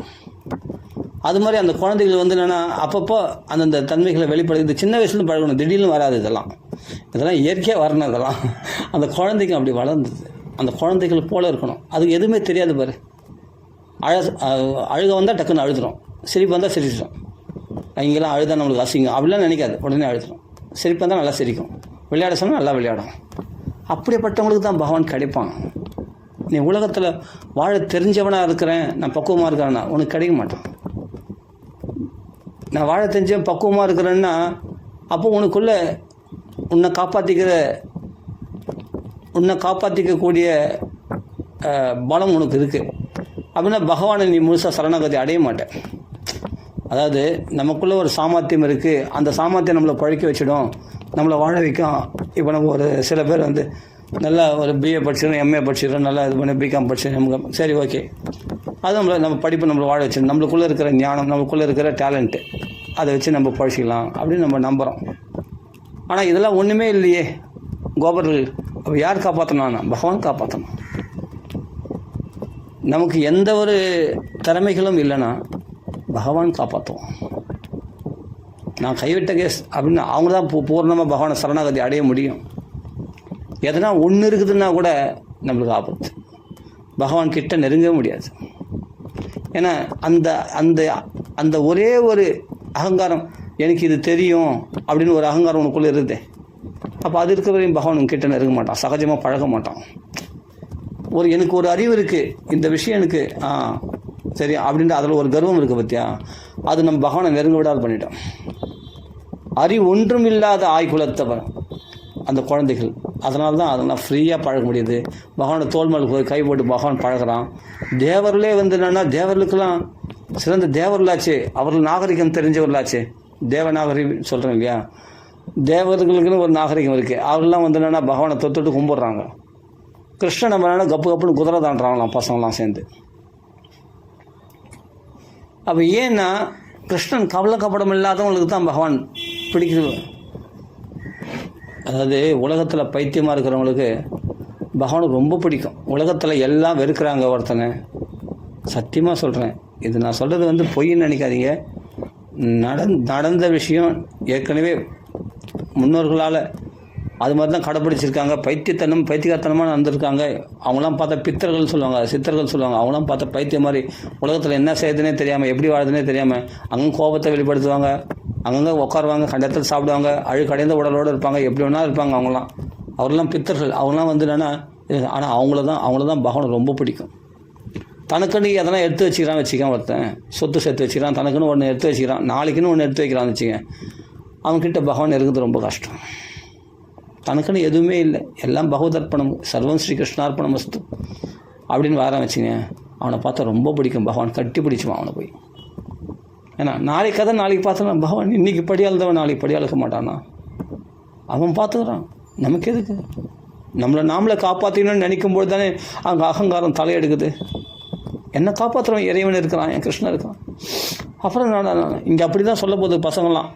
அகாசுரம் வந்தபோது அது பாம்பா மலையான்னு தெரியாமல் அது அசைவற்று இருக்கிறதுனால அது கீழ் உதடை பூமியில் வச்சுட்டு மேல் தலை வந்து ஆகாசத்தில் விரிச்சுட்டு வாய் திறந்துருக்கு. இதுனா பிருந்தாவனத்தில் ஒரு சோபையா? இவ்வளோ பெரிய பாம்பை நான் பார்த்ததே கிடையாதுன்னு. இது ஆகாசுரன்னு தெரியாமல் அது பாம்பு வந்து என்னென்னா ஏதோ ஒரு மலையை யாரோ செதுக்கி வச்சுருக்காங்க குகை மாதிரி அப்படின்னு நினச்சிட்டு இதெல்லாம் அந்த பல்லுலாம் பார்த்தா பலகா கல்லுன்னு நினச்சினாங்க பசங்க. அது வந்து ஆகாசுரன் வாய்க்குள்ளே தைரியமாக போகிறாங்க. அப்போ பகவான் என்ன பண்ணால், சரி ஒருவேளை அது உண்மையான பாம்பா இல்லை மலையா இல்லை பாறையால் செய்யப்பட்ட அந்த மலையினால் செய்யப்பட்ட ஒரு சோபையா, பிருந்தாவனத்தில் இதுவும் ஒரு அழகான ஒரு பொருளாக பகவானை சிருஷ்டிச்சிருக்கானா அப்படின்னு, இது ஒரு குகையா அப்படின்னு அது வாய்க்குள்ளே போகிறாங்க. இது மலை மாதிரி தானே, இது மலைப்பாம்பு இல்லைடா பாம்பு மலை அப்படின்றாங்களாம் பசங்க. அப்போ பகவான் நானா அப்போ உள்ளக்குள்ளே போகலாமே என்ன இப்போ, அது பாம்புன்னு கூட தெரியாது. அவ்வளோ அறியாமலையாக இருக்காங்க அந்த பசங்க. அப்படி தான் இருக்காங்க பசங்க. ஆனால் கிருஷ்ண பக்தர்கள். அப்போ உள்ளே போனால் எதனா விழுங்கிட்டு மாட்டான்னு, விழுங்கினா பகாசுரன் கொக்கு வடித்தில் வந்தானே அவனை கீழ்ச்சி போடல பகவான், அது மாதிரி இந்த பாம்பு கீழ்ச்சிட்டு வேண்டாம், பாடா போலாம் தைரியமா அப்படின்ற தைரியமாக உள்ளே போதுங்க. அப்போ உள்ளே போய் மாட்டிக்கிச்சு. கிருஷ்ண வரவை எதிர்பார்த்துன்னு வாயை திறந்துன்னு இருக்காது. அது நோக்கமே கம்சனால் அனுப்பப்பட்ட அகாசுரன் கிருஷ்ண வரவை எதிர்பார்த்துனுக்குது. அதே மாதிரி கிருஷ்ணன் உள்ளே புகுந்துட்டான். உள்ளே புகுந்தோடனே வாயை கப்புன்னு முடிச்சோடனே அந்த குழந்தைகள்லாம் உள்ளே போய் மூச்சு அடைக்குது. பகவான் விஸ்வரூபம் எடுத்தான். அந்த பாம்பு ரப்பர் மாதிரி அதனுடைய தலை கிழிஞ்சு போய் வெளியே அப்படியே பிரிங்கின்னு வெளியே வந்தது. பகவான் உள்ள ரூபம் எடுத்து அந்த பாம்பு தலையை கிழிச்சுட்டு வெளியே வந்துட்டு அமிர்த திருஷ்டினால் கடாட்சத்தினால் அந்த குழந்தைகளை, அந்த பிரக்னையற்று போன அந்த குழந்தைகளை பிரக்னை வர செய்து அவெல்லாம் கைலாகம் கொடுத்து அவளை உயிர் பழிக்க வச்சு பகவான் அந்த குழந்தைகளை காப்பாற்றிருக்கான் இல்லையா. இப்படியெல்லாம் நடந்து அந்த பிருந்தாவனத்தில் நடந்திருக்கு. இப்படிப்பட்ட லீலைகளும் நடந்த இடம் தான் பிருந்தாவனம். பகவான் காப்பாற்றுறானே, அவன் பயப்பட வேண்டியது இல்லையே. பாம்பாய்க்குள்ளே தைரியமாக போகலாமேன்னு பகவான் கிருஷ்ணன் பார்த்துப்பான். அந்த பகாசுரனத்துலேருந்து நம்மளை காப்பாற்றலை. கொக்கு வடிவத்தில் வந்து ஒரு அசுரன், அவன் அழிச்ச மாதிரி இந்த பாம்பு வடிவத்தில் இது அசுரனாக இருந்தால் கண்டிப்பாக பகவான் காப்பாற்றான், பயப்பட வேணாம் அப்படின்னு. ஆபத்துக்கு வாயில் கூட, ஆபத்துக்குள்ளே கூட தைரியமாக பிரவேசிக்கிறாங்கன்னா அது கிருஷ்ண பக்தர்களால் தான் முடியும். ஏன்னா தன்னை காப்பாற்றிக்கணுன்ற எண்ணம் கூட தங்களுக்கு கிடையாது. தங்களை பகவான் காப்பாற்றுவான் அப்படின்னு சரணாகதி அடைந்த குழந்தைகள், அந்த குழந்தைகள். இந்த மனப்பான்மை எத்தனை பேருக்கு இருக்குன்னு நினைக்கிறீங்க? தனக்குன்னு எதுவும் வச்சுக்கூடாது, தன்னை பற்றி யோசிக்கக்கூடாது. அப்போ யாரை பற்றி தான்? கிருஷ்ணனை பற்றி மட்டும்தான் யோசிக்கணும். கிருஷ்ண ஸ்மரணம் மட்டும்தான். நம்மளை பற்றி யோசிக்கிறது நம்மனா அவ்வளோ பெரிய ஆளா? நம்மளை பற்றி யோசினா நம்மளுக்கு எல்லா கல்மஷம் தான் வரும். ஏன்னா நமக்குள்ளே இருக்கிற தீய குணங்களால் நம்ம என்ன பண்ணுவோம், மற்றவங்கள பற்றி காழ்ப்புணர்ச்சியாக யோசிப்போம், இல்லை யார் இடத்துல எப்படி காப்பிடமாக நடந்துக்கிறதுன்னு யோசிப்போம், எப்படி பொய் சொல்கிறதுன்னு யோசிப்போம், எப்படி பணம் சம்பாதினா, இது மாதிரி களங்கமுள்ள விஷயத்தையே நம்ம யோசிப்போம். நம்மளை பற்றி யோசித்தா, பகவானை பற்றி யோசித்தா அதுக்கு வாய்ப்பே கிடையாது. சுத்தமாக அதுக்கு ஆப்போசிட்டாக களங்கமற்ற விஷயமான கிருஷ்ண விஷயத்தை யோசிக்கும்போது நம்மளை பற்றி யோசிக்க வேண்டிய அவசியமே இல்லை. ஏன் உன்னை பற்றி நினைக்கிறேன், என்னை நான் காப்பாற்றிக்கணுமே. அப்போ இதனால் நீ தான் உன்னை காப்பாற்றின்னு இருக்கிறியா? இதனால் உன்னை நீ தான் காப்பாற்றின்னு இருக்கியா? கிருஷ்ணன் காப்பாற்றலையா? ஏன் இதை புரிஞ்சிக்க மாட்டேறேன்? அப்போ அந்த கோபர்களை பாருங்கள், எப்படி அந்த அவங்களாம் மகாத்மாக்கள். இங்கே சொல்கிறாரு பாருங்க, இப்படி கிருஷ்ணனோடு சேர்ந்து அந்த குயில்களோடு கூவுறதும், மயில்களோடு ஆடுறதும், தவக்கலையோடு தாவறதும், குரங்களோடு வந்து மரத்துக்கு தாவறதும், குதிக்கிறதும், வாழை பிடிச்சி இழுக்கிறதும், விளையாடுறதும், இப்படி இயற்கையோடு விளையாடு என்ன பண்ணனா கிருஷ்ணனோடு சேர்ந்து விளையாடுனதுனால இது என்னென்னா, இந்த கிருஷ்ணனோடு அந்த குழந்தைகள்லாம் விளையாடினாங்களே, இந்த விளையாட்டு என்னன்னா குழந்தைகள் விளையாட்டு கிடையாது. இது எப்படியாப்பட்ட விளையாட்டுனா, இத்தம் சதாம் பிரம்ம சுகானுபூத்யா தாஸ்யம் கதானாம் பரதெய்வதேன மாயாஸ்ரிதானாம் நரதாரகேன சாஜம் ஜஹ்ருஹு கிருதபுண்ணிய புஞ்சாஹ இத்தம் சதாம் பிரம்ம சுகானுபூத்யா தாஸ்யம் கதானாம் பரதெய்வதேன மாயாஸ்ரிதானாம் நரதாரகேன சாகம் விஜஹ்ருஹு கிருதபுண்ணிய புஞ்சாஹ சாகம் விஜஹ்ருஹு கிருதபுண்ணிய புஞ்சாஹ சாகம் விஜஹ்ருஹு கிருதபுண்ணிய புஞ்சாஹ. புண்ணியத்தை மூட்டை கட்டின்னு வந்திருக்காங்களா அந்த குழந்தைங்க. அப்படின்னா சாதாரண குழந்தைங்களா? இது எல்லாம் ரிஷிகள், எல்லாம் மகாத்மாக்கள், ஞானிகள், யோகிகள், யோகீஸ்வரர்கள். அப்படிப்பட்ட ரிஷிகள், மகரிஷிகள், முனிவர்கள், சித்தர்கள், அவர்கள் தான் இந்த குழந்தைகள் வடிவத்தில் வந்து கிருஷ்ணனோடு விளையாடுறாங்க. அவ்வளோ புண்ணியங்களை, அவ்வளோ தபசுனாலையும் யோகத்தினாலையும் அவ்வளோ புண்ணியங்கள் பண்ணி அப்படி பக்தி பண்ணியிருந்ததுனால்தான் இன்றைக்கி கிருஷ்ணனோட மல்யுத்தம் பண்ணக்கூடிய, கிருஷ்ணனோட கட்டி பொருளக்கூடிய பாக்கியத்தை பெற்ற குழந்தைகள். அந்த குழந்தைகளுடைய விளையாட்டு என்னென்னா, பிரம்ம ஞானிகளாகிய மகான்கள் பிரம்ம சுகத்தை அனுபவிக்கிறார்களே, அந்த சுகம்தான் இந்த விளையாட்டுகளாக நமக்கு காண்பிக்கிறார்கள். கிருஷ்ணனோடு விளையாடுற விளையாட்டு என்னது? சாதாரண விளையாட்டாக? கிருஷ்ணன் இருந்தால் அந்த இடத்துல அது பிரம்ம சுகம் தானே. அது பௌதிக சுகமாக? அது கிருஷ்ணனை தொட்டு விளையாடுறது. கிருஷ்ணரை தொடர சுகம் வந்து பௌதிக சுகம்னு நினைக்கிறீங்களா? முக்குணங்களுக்கு அப்பாற்பட்ட அந்த ஆன்மீக சௌக்கியம், அது திவ்யமான சௌக்கியம். அது ஜென்ம கர்மச்சமே திவ்யம். பகவான் தெய்வீகமானவன். அந்த குழந்தைகளும் தெய்வீகமானவர்கள், எல்லாம் ரிஷிகள், மகாத்மாக்கள். அப்போ அவருடைய விளையாட்டு எப்படின்னா பிரம்ம சுகானுபுத்தியா. அது பிரம்ம சுகானுபவத்தை தான் சுகாச்சாரியார் அந்த குழந்தைகளுடைய விளையாட்டாக வர்ணிக்கிறார். யோகிகள்லாம் தியானத்தில் எந்த பிரம்ம சுகானுபவத்தை அனுபவிக்கிறாங்களோ அதை வெளிப்புறமாக பிருந்தாவனத்தில் அதை அனுபவிச்சாங்களாம். இந்த லீலைகளை யார் ஸ்மரணம் பண்ணுறாங்களோ, கேட்குறாங்களோ, பாடுறாங்களோ அவர்களுக்கு பிரம்ம சுகானுபவத்தை இது திருப்பி இந்த லீலைகளை படித்தா நம்மளுக்கு பிரம்ம சுகானுபவத்தை கொடுத்துருமா. அப்படிப்பட்ட கிருஷ்ண லீலைகள் இல்லையா, கிருஷ்ண சம்பந்தம் பெற்றாலே அது தெய்வீகமானதாச்சு. இது குழந்தைகள் இல்லை, இதான்பா பிரம்ம சுகானுபூத்தியா. யாரா கிருஷ்ணனை மாடு மேய்ச்சின்னு சொல்லுக்கோளை வச்சுட்டு ஹோய்னு அந்த கன்றுகளை மேய்க்கிற அந்த கிருஷ்ணன் யாருன்னா பூர்ண பிரம்ம சனாதனம். அந்த பரபிரம்மே வந்து இங்கே விளையாடுறது குழந்தைகளோடன்னு சொன்னால் இது பிரம்ம சுகானுபூதி இல்லையா? இது குழந்தைகள் விளையாட்டு தான் சொல்ல முடியும். இதை தியானம் பண்ணாவே நம்மளுக்கு பிரம்ம சுகானுபவம் கிடைச்சிடுமா. இத்தம் சதாம் பிரம்ம சுகானுபூத்யா. சதாம் ஞானிகளுக்கு பிரம்ம சுகானுபவத்தை கொடுக்கக்கூடிய அந்த கிருஷ்ணன் தான் இந்த குழந்தைகள் அந்த பிரம்ம சுகானுபவத்தை சுலபமாக விளையாட்டில் அனுபவிக்கிறது. இத்தம் சதாம் பிரம்ம சுகானுபூத்யா தாஸ்யாம் கதானாம் பரதெய்வதேன. பகவானுக்கு தாசோகம் அப்படின்னு சொல்கிறவங்களுக்கு, பகவானுக்கு தாசனாக இருந்து சேவகம் செய்யக்கூடியவர்களுக்கு எந்த கிருஷ்ணன் பரதெய்வமாக பிரகாசிக்கிறானோ, எம்பெருமான் வைகுண்டவாசி சங்கச்சக்கர கதாதாரி நாராயணன் ஆதிநாராயணன் சொல்கிறாங்களோ அந்த ஆதி மூலம்தான் இந்த கிருஷ்ணனாக வந்து விளையாடுது குழந்தைகளோட. தாஸ்யாம் கதானாம் பரதெய்வதேன. தாஸ்யாம் கதானாம் பரதெய்வதேன. மாயாசிதானம் நரதாரகேன மாயாசிதானம் நரதாரகேன. மாயை, யார் மாய்க்கு வசப்பட்டவர்களோ அவளுக்கு மனுஷனாக தெரியிறானாம் கிருஷ்ணன். சிசுபாலன் முதலாளர்களுக்கு, கம்சன் முதலானவர்களுக்கு மனுஷனாக தெரியிறானா.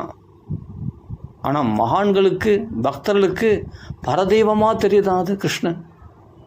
பரதெய்வதேன.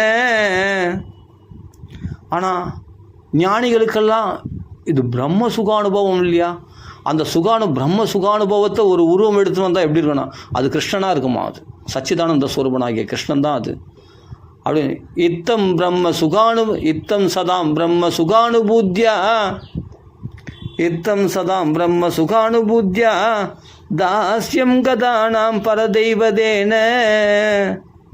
மாயாசிதானாம் நரதாரகேன சாஜம் பிரஜக்ருஹு கிருத புண்ணிய புஞ்சாஹா.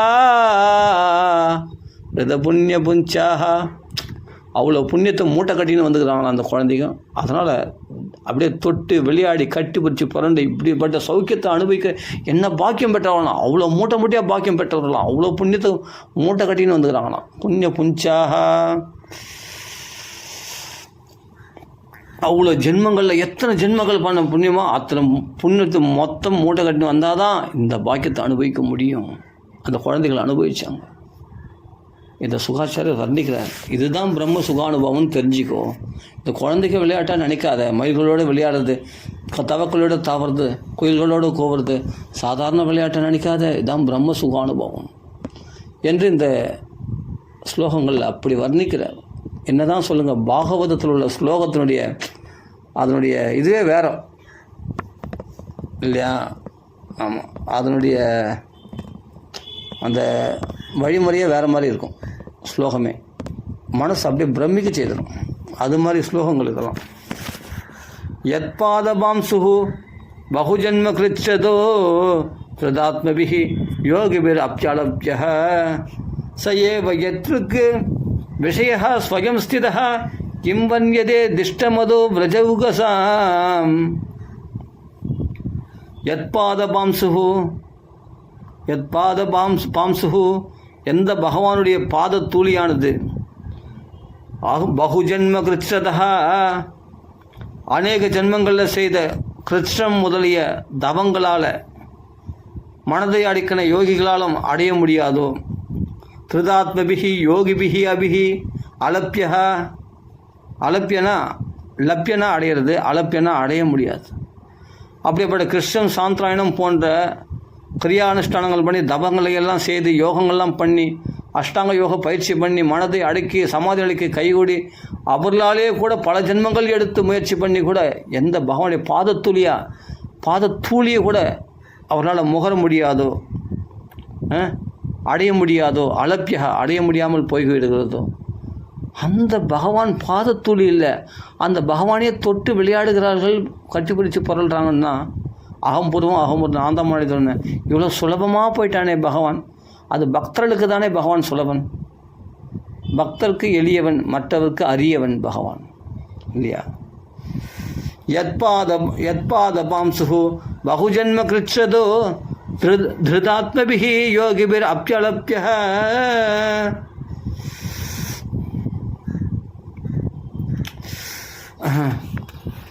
ச ஏவ யத்ருக்கு விஷயா ஸ்வயம் ஸ்திதः கிம் வர்ணியதே திஷ்டமதோ விரஜௌகசாம்.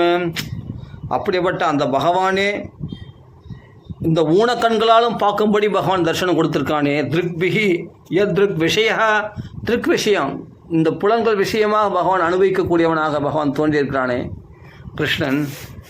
ஸ்வயம் ஸ்திதா, பிரத்யக்ஷத்தில் வசிக்கிறான். ஸ்வயம் ஸ்திதா பகவானே அந்த கோலோகத்திலிருந்து இறங்கி அப்படியே ஸ்வயமாக இறங்கி, ஸ்வயம் கிருஷ்ணஸ்து பகவான் ஸ்வயம், பகவானே இறங்கி வந்து இந்த குழந்தைகளோட விளையாடுறானே.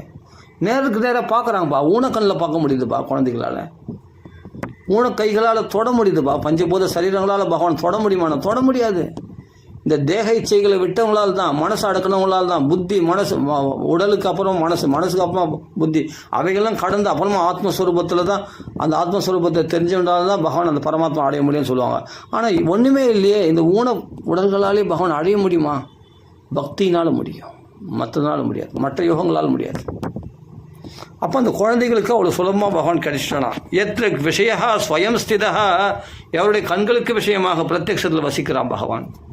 பிரஜௌகசாம், அப்படிப்பட்ட கோகுலவாசிகளான ஜனங்களுடைய திஷ்டம் பாக்கியத்தை என்னவென்று எப்படி வர்ணிக்க முடியும்? திஷ்டம் கிம் வர்ணியதே அஹோ அதோ. ஆச்சரியம் இல்லையா? அவருடைய பாக்கியத்தை மூட்டை கட்டின்னு வந்துடுறான்னு அவங்களுடைய புண்ணியத்தை மூட்டை கட்டின்னு வர்றான்னு சொல்லாமல் தவிர எவ்வளோ புண்ணியம்னு அது கணக்கு போட்டு சொல்லிட்டு முடியாதான். அந்த புண்ணியத்துக்கு கணக்கே இல்லாத அளவுக்கு புண்ணியம் பண்ணியிருந்தால் தான் பகவானை தொட்டு விளையாடுற, இந்த கட்டி பிடிச்சி விளையாடுற, இந்த பகவானோட லீலை புரிகின்ற அந்த பாக்கியத்தை அனுபவிக்க முடியுமா? அப்போ அந்த கோபர்கள் அவ்வளோ புண்ணியம் பண்ணியிருக்காங்க அப்படின்னு தெரியுது இல்லையா?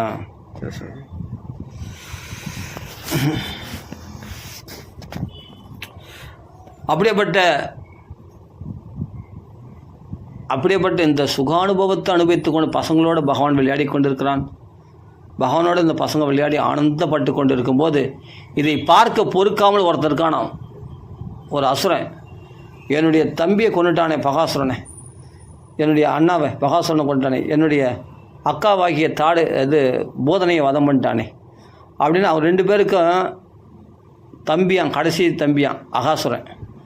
அவன் என்னன்னா பாம்பு ஓடியத்தில் வந்திருக்கான், கம்சனால் ஏவப்பட்டு அந்த கோபத்தில் இருக்கான். என் அக்காவையும் என்னுடைய அண்ணனையும் கொண்டுட்டானே இந்த கிருஷ்ணன், இவனை நான் கொல்ல போகிறேன் அப்படின்னு இந்த விளையாடு எப்படியாப்பட்ட பிரம்ம சுகானுபூத்தியான சுகாச்சாரி வர்ணிக்கிறாரு. எப்படியாப்பட்ட பிரம்ம சுகானுபவத்தை அனுபவித்து கொண்டிருக்கிற அந்த குழந்தைகள், கிருஷ்ணனும் பிரம்ம சுகானுபவத்தை அனுபவிக்கிறான், குழந்தைகளும் அனுபவிக்கிறது அந்த பரபிரம்ம சௌக்கியத்தை அனுபவிச்சுனுக்கு இதுக்கு போய் கெடுதி விளைவிக்க வந்தானாம, அதை பார்க்க பொறுக்காம. அதான் சொல்ல, அதனுடைய கழுதைக்கு தெரியுமா கற்பூர வாசனைன்னு, அந்த அசுரனுக்கு அகாசுரனுக்கு தெரியலையாம். இதை பார்த்து ரசிக்க வேணாமா? நமக்கு கேட்குறதுக்கு நமக்கே சுகமாக இருக்குது இந்த லீலைகளை. அதை நேரடியாக பார்த்துருக்கான் அகாசுரன். பார்த்து அதை என்னென்னா அவன் சுகமாக இருக்கானே கிருஷ்ணன், என் தம்பி என்னுடைய அண்ணா அக்காவை சாவடிச்சானே அந்த வெறுப்பில் பார்க்குறானா. அதனால் அது பிரம்ம சுகானுபவமும் அவனுக்கு தெரியலையாம். அவள் சந்தோஷத்தை பார்த்து பொறாமல் போடுறான் அகாசுரன். அப்படியேப்பட்ட அந்த அகாசுரன் என்ன பண்ணுறான்? பழிக்கு பழி வாங்க காத்து கொண்டிருந்தான். எப்பொழுதும் தேவர்கள்லாம் அமிர்தபானம் சாப்பிட்டவர்கள். அந்த அமிர்தபானம் சாப்பிட்டிருந்தா கூட அந்த அமிர்தபானம் அவ்வளோ சுவை இல்லையா. அதை விட அமிர்தபானம் எதிரான கிருஷ்ணனுடைய லீலைகளை பற்றி காதலை கேட்கறது, அதை நேரில் பார்க்கறது, அதை பார்த்துட்டு இருந்தாங்களாம். யார் தேவரெல்லாம் பார்த்துன்னு இருக்க முடியுமே தவிர அவர்கள் இந்த லீலையில் கலந்து கொள்ள முடியாது. அப்போ லீலையில் கலந்து கொள்ள முடியாதுன்னா என்ன பண்ணணும்? பசங்களாம் மாறிடணும், கோபரெல்லாம் மாறிடணும். கோபரெல்லாம் மாற முடியுமானா? தேவர்களால் எந்த உருவத்தை எடுக்க முடியும். அதனால் கோபரெல்லாம் மாறினார்கள். மாறினே பகவான் புரிஞ்சுக்கிட்டான். ஏன்னா வந்தவர்கள் தேவர்கள் தான்னு. பசங்களாம் புதுசாக பசங்க, யார் அந்த பசங்க? டேய் நீங்கள் எந்த ஊர்றா நீங்களாம் அப்படின்னு கிருஷ்ணனோட விளையாடுறதுக்கு நாங்கள் பக்கத்து ஊர், நாங்கள் சும்மா பார்க்கலான்னு எங்களையும் விளையாட்டுக்கு சேர்த்துங்க அப்படின்ட்டு பசங்களாம் கேட்குறாங்க. ஒருத்தனை பார்த்தா நெருப்பாக சுடுறான், அவன் தான் அக்னி பகவானா. ஒருத்தனை பார்த்தா பிடிக்க முடியல, அவனை காத்தா பறக்குறானா, அவன் தான் வாயு தேவனா. ஒருத்தனை பார்த்தா சில்லுன்னு இருக்கானா, அவன் தான் வருண தேவனா. அதுமாரி அவன் என்னன்னா ஒருத்தனை தொட்டால் வேதியாக கொட்டுதான், அவன் இந்திரனா. அதான் என்னென்ன மழை பெய்யறானா. ஒருத்தனை தொட்டால் அப்படியே தக்கன்னு கொதிக்குதான், அவனா அக்னி பகவானா. இது மாதிரி தேவர்கள்லாம் என்னென்னா சின்ன பசங்க ரூபத்தில் இந்த பசங்க அனுபவிக்கிற சௌக்கியம் தான். அமிர்தபானம் சாப்பிட்றதெல்லாம் விட்டுட்டு அந்த அமிர்தபானம் சாப்பிட்றதுல இன்ட்ரெஸ்ட் இல்லையா. அதை விட அதிகமான சுகமாக இருக்குதான் இந்த கிருஷ்ண லீலைகளை பார்க்கும்போது. இது தேவர்களுக்கு புரியுது, அகாசுரனுக்கு புரிய மாட்டேங்குது. அகாசுரன் அசுர சுபாவத்தில் பார்க்கறதுனால இந்த பிரம்ம சுகானுபவத்தை அவனுக்கு என்னென்னா கிருஷ்ணனை எதிரியாக தோணுதால அது பிரம்ம சுகானுபவமாக தெரியல, அவனுக்கு எரிச்சலாக இருக்குதான். ஆனால் தேவர்களுக்கெல்லாம் அமிர்தத்தில் என்ன சுகம் இருக்குது? இதுவளவா பிரம்ம சுகானுபவம் இந்த குழந்தைகள்லாம் அனுபவிக்கிறது. இதில் நாமளும் கலந்துப்போமேன்னு சொல்லி அவரெல்லாம் சின்ன குழந்தைகளாக வேஷம் போட்டு வந்திருக்காங்க. தலைப்பாங்க கட்டி முண்டாசு கட்டிக்கின்னு தடி எடுத்துக்கின்னு அப்படி வந்திருக்காங்க. நாங்களும் விளையாட்டுக்கு என்னை சேர்த்துங்களேன், நாங்களும் வரோம் அப்படின்ட்டு அது இடைச்செருவல் மாதிரி வந்திருக்காங்க. வந்த உடனே அதான் ஒருத்தனை பார்த்தா காத்தா பறக்கிறான், வாயு தேவன். நெருப்பாக சொல்கிறான், அவன் ஒருத்தன் பார்த்தா சில்லுன்னு இருக்கிறான், வருண தேவன். ஒருத்தன் பார்த்தா என்னன்னா இந்திரன் அப்படியே உடம்புலாம் வேர்வை அப்படியே தண்ணியாக சொட்டுது இந்திரன் அப்படின்னு தெரியுது. இந்திரன் மழை பெய்ய வைக்கக்கூடியவன் இல்லையா. அப்படி இப்படிலாம் இவங்களாம் பார்த்த உடனே கிருஷ்ணன் புரிஞ்சுக்கிட்டான், ஆஹா வந்தவர்கள் தேவர்கள், சரி ஏதோ ஆசைப்படுறாங்க, சரி ஆசைப்பட்டா கூட ஆனால் இயற்கையாக வரணும். அந்த குழந்தைகளாக சுலபமாக சகஜமாக பழகக்கூடிய அந்த சரளமான ஹிருதயம் வந்து குழந்தைகளுக்கு உண்டு, தேவர்களுக்கு அது கிடையாது. பகவானுக்கு தெரியும், இருந்தாலும் ஆசைப்பட்டாங்க. சரி அவர்களே புரிஞ்சுக்கிட்டோன்னு சொல்லிட்டு நம்ம டேய் இவங்களாம் பக்கத்தூர் பசங்க, நம்ம சேர்த்துக்கலாம்டா, இவங்கள ஆட்டத்துக்கு சேர்த்துக்கலாம் அப்படின்னு சொல்லி கிருஷ்ணன் சொல்கிறான். சரி அந்த தேவர்களும் கூட சேர்ந்துட்டாங்க. தேவர்களும் கூட சேர்ந்து விளையாடுறாங்க. என்னென்னா கிருஷ்ணன் குனிவான், குதிரை தாண்டுற விளையாட்டு. குதிரை தாண்டுற விளையாட்டுனா ஒருத்தன் குனியணும், முடிஞ்ச உடனே அந்த முதுகு நேராக பின்னாடி இருந்து ஓடியாந்து அந்த முதுகில் கை வச்சு ஜம்ப் பண்ணணும், அப்படியே தாவி ஜம்ப் பண்ணணும். அதுதான் குதிரை தாண்டுற விளையாட்டு. அப்படி விளையாடும் போது என்னென்னா கிருஷ்ணன் வந்து இப்போ என்னென்னா கிருஷ்ணன் தேவேன்னு கிருஷ்ணன் தான் ஏமாந்தவன். கிருஷ்ணன் என்ன பண்ணால் குனிஞ்சிருக்கான். பக்தர்களிடத்தில் பகவான் ஏமாந்துருவான், பக்தர்களிடத்தில் பகவான் தோற்றுடுவான். மற்றவங்களிடத்தில் ஆனால் அசுரத்தில் பகவான் என்ன பண்ணான், விட்டு வைக்க மாட்டான், சின்ன பின்னமாக்கிடுவான் அசுரில். ஆனால் தன் பக்தர்களை மட்டும் பக்தர்கள் தான் ஜெயிக்கணும்னு பகவான் நினைப்பான். அதெல்லாம் என்ன பண்ண பசங்களாம் என்ன பண்ண, நான் குனிறேன், பகவான் பாவம் குழந்தை ஒன்றும் தெரியாத குழந்தை மாதிரி தேவேன்னு தலை குனிஞ்சிட்டு அப்படியே குனிஞ்சுன்னு இருக்கான் கிருஷ்ணன். அப்போ அந்த முதுகை பார்த்து என்ன பண்ணால் எல்லாம் பசங்க கப்புன்னு இந்த இடைச்சிறுவர்கள்லாம் என்ன பண்ணாங்க, கையை வச்சு கப்புன்னு தாண்டிட்டாங்க. இந்த தேவர்கள் வருவாங்கள்ற, ஏய் நீங்களாம் பக்கத்தூர் பசங்க தானே, இங்கே வா, ஏன் நீ என் கூட விளையாட மாட்டீங்க, என் கூட தான் நாங்களாம் ஆடுறது சேர்த்துக்கணுமே, வா கப்புன்னு கிருஷ்ணனை தாண்டினா நல்லாயிருக்கும், வா வா இங்கே வா, அப்படி கையை வச்சு கப்புன்னு தாண்டணும், வா தாண்டு வா அப்படின்னு பார்த்தான். இந்திரன் நேராக வந்தான், பகவானை போய் கையை வச்சு பகவானை போய் தாண்டுறதா, அப்படியே வயிற்றில் கபீரில் அவனுக்கு கரண்ட்டு பாஸ் ஆன மாதிரி இருக்குது. உடனே நேராக ஓடியாந்துலன்னா அந்த முதுகை தொட்டு கும்பிட்றானா இந்திரன். அக்னி பகவான் சரி நீ வாடான்னு அவன் வந்ததோட முதுகு தொட்டு கும்பிட்றானா. பரபிரம்மமாச்சு, பிரம்மத்தை போய் தாண்டறதா அப்படின்னு சொல்லிட்டு பகீல் இருக்குது அவனுக்கு. ஒருத்த கூட தாண்ட மாட்டுறான். நீங்களாம் ஆட்டத்துக்கே லாய்க்கல போங்கடா அப்படின்னு. அதான் மரியாதை கலந்த பக்தின்னு பேர். விளையாடுன்னு வந்தால் அந்த சரள ஹிருதயம் வரணும் இல்லையா, வராது. அதான் மரியாதை கலந்த பக்தி. தேவரிடத்தில் இருக்கிறது மரியாதை கலந்த பக்தி. சுஹൃதா பரதெய்வதேன்னு அப்படின்னு சொன்னது யாருன்னா, என்னுடைய நண்பன் அல்லவா இந்த தோல் மேல் கை போடுறது யாருன்னா பிரகலாதன். அந்த சகஜ பக்தி வரல இன்னும். அந்த சரள ஹிருதயம் வரணும்னா அதுக்கு அவ்வளோ அவ்வளோ புண்ணியம் பண்ணலையா அவங்க தேவர்கள்லாம், அது போதாது அவங்க புண்ணியம்லாம். அதனால் என்னன்னா மரியாதை கலந்த பக்தி தான் வருது. சகஜமாக பழகணுன்னா வர முடியல, அவங்களுக்கு வரல. அவங்களுக்கு பரபிரம்மம்னு தெரிஞ்சு எப்படி அதை போய் அந்த கிருஷ்ணனை போய் தாண்டுறது அப்படின்னா. ஆனால் இவனுக்கு கோப சிசுக்களுக்கு என்ன தெரியுது, தன்னுடைய ஃப்ரெண்டு தன்னுடைய நண்பன் அப்படின்னு பழக தெரியுது. பரதெய்வமாக பகவானுக்கு தெரியல, இந்த குழந்தைகளுக்கு தெரியல. அதான் அறிவொன்றும் இல்லாத ஆய்குலத்தவள் அப்படின்னும் போது பரதெய்வமாக அதுக்கு என்ன தெரிய போகுது. தேவர்கள் எல்லா அறிவும் பெற்றவர்கள், அதனால தான் பகவான்களை விளையாட முடியல. அந்த பசங்களாம் அந்த என்ஜாய்மெண்ட்டு அனுபவிக்க முடியல. அப்படின்ற மரியாதை கலந்த பக்தியோடு அவர்கள் என்ன பண்ணாங்க, வந்த வழியே சென்று விட்டார்கள், மறைஞ்சிட்டாங்க. இப்படி நடக்கிறது லீலை. அப்போ அகாசுரன் பார்த்தான், என்ன பண்ணுறான், இந்த இப்போ தான் நம்ம அகாசுரன் கதையை நம்ம சொல்லிட்டோம் இல்லையா. அந்த அகாசுரன் வாயை தளர்ந்து அப்படியே அசைவற்று இருக்கிறான். பார்க்கறது மலை மாதிரி அசைவற்று இருந்தால் ஒரு பாறை, அதாவது என்னடா ஒரு பாறையை குடைஞ்சி ஒரு பாம்பை செய்தால் எப்படி இருக்கும், ஒரு பாறையை குடைஞ்சி ஒரு மலையை குடைஞ்சி பாம்பு செய்தால் எப்படி இருக்கும், அது மாதிரி இருக்கானா அகாசுரன். அப்போது இந்த குழந்தைகள்லாம் பார்த்தா, டே இது என்ன புதுசாக பாம்பு, நேற்று பார்த்தா இந்த பாம்பு இல்லையே, இன்றைக்கி வந்திருக்கேன்னு. இது நம்ம கவனிச்சிருக்க மாட்டேன்டா, இந்த பிருந்தாவனத்தில் ஒரு சோபை அழகானது, சரி இது பார்த்தா எல்லாம் பாறையிலே செய்த மாதிரி இருக்கே, யாரோ செதுக்கி வச்சுருக்காங்க போல இருக்கே அப்படின்னு பார்த்து என்ன பண்ணுறேன், அது கீழ் ஓதட பூமியில் வச்சுட்டு மேல் தாடியை ஆகாசத்தில் உயர விரிச்சுட்டு வாயை திறந்துன்னு இருக்குது கிருஷ்ணனை முழுங்கிறதுக்கு. அப்போ கிருஷ்ணனோட பசங்கள்லாம் பார்த்தாங்க, அந்த பாம்பு வாய்க்குள்ளே போகலாம் வாடா அப்படின்னு. யாரா தெரிஞ்சே போவாங்களா பாம்பு வாயின்னு தெரில. இது மலை பாம்புடா, இல்லை பாம்பு மலை. இது உண்மையான பாம்பு இல்லைடா, பாறை. புரியுதா, அந்த மலை தான் அந்த பாம்பு மாதிரி. பிருந்தாவனத்தில் இதுவும் ஒரு சோபை, அது யாரோ செதுக்கி வச்சுருக்காங்க பாம்பு மாதிரி. புரியுதா, உண்மையான பாம்பு இல்லை, இது பாறை அப்படின்னு சொல்லி நம்பினாங்க.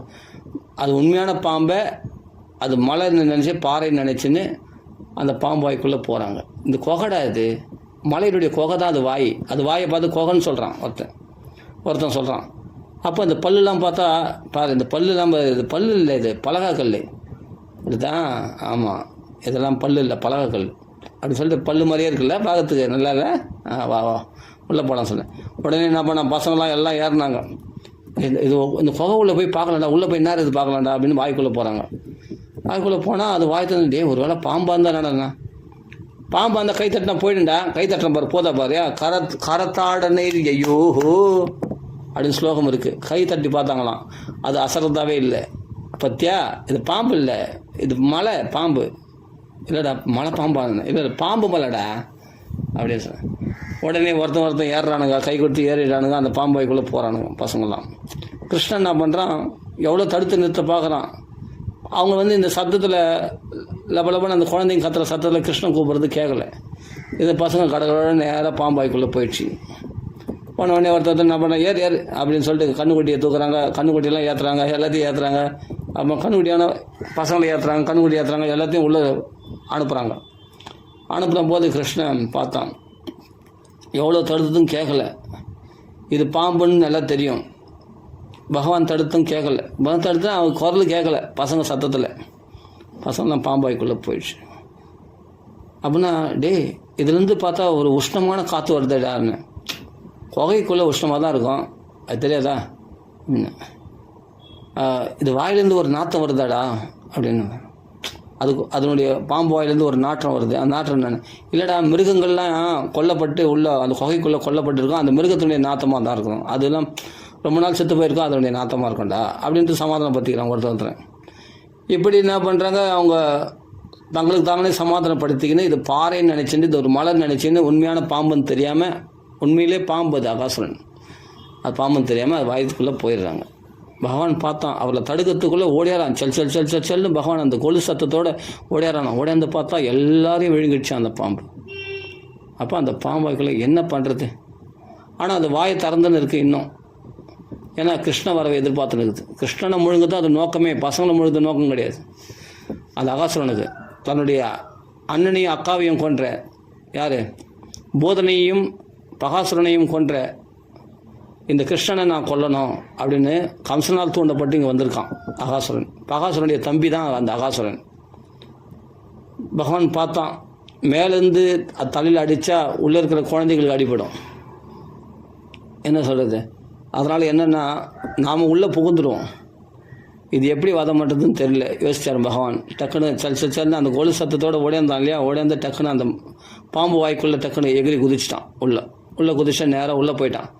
உள்ளே போயிட்டு பகவான் பார்த்தா அந்த குழந்தைகள்லாம் போய் மூச்சு அடுத்து திணறுது. அப்படியே அந்த இடத்துல அந்த பாம்பு வாய்க்குள்ளே போயிட்டு திணறுது அந்த குழந்தைங்க, மூச்சு அடைகிற மாதிரி ஆயிடுச்சு. பகவான் என்ன பண்ண ஒரு கடாட்சத்தினால அந்த குழந்தைகள்லாம் பிரக்ஞையற்று போயிடுச்சு. உடனே இந்த பாம்பை நிக்கிரகம் பண்ணுறது தான் பகவானுக்கு வேலை.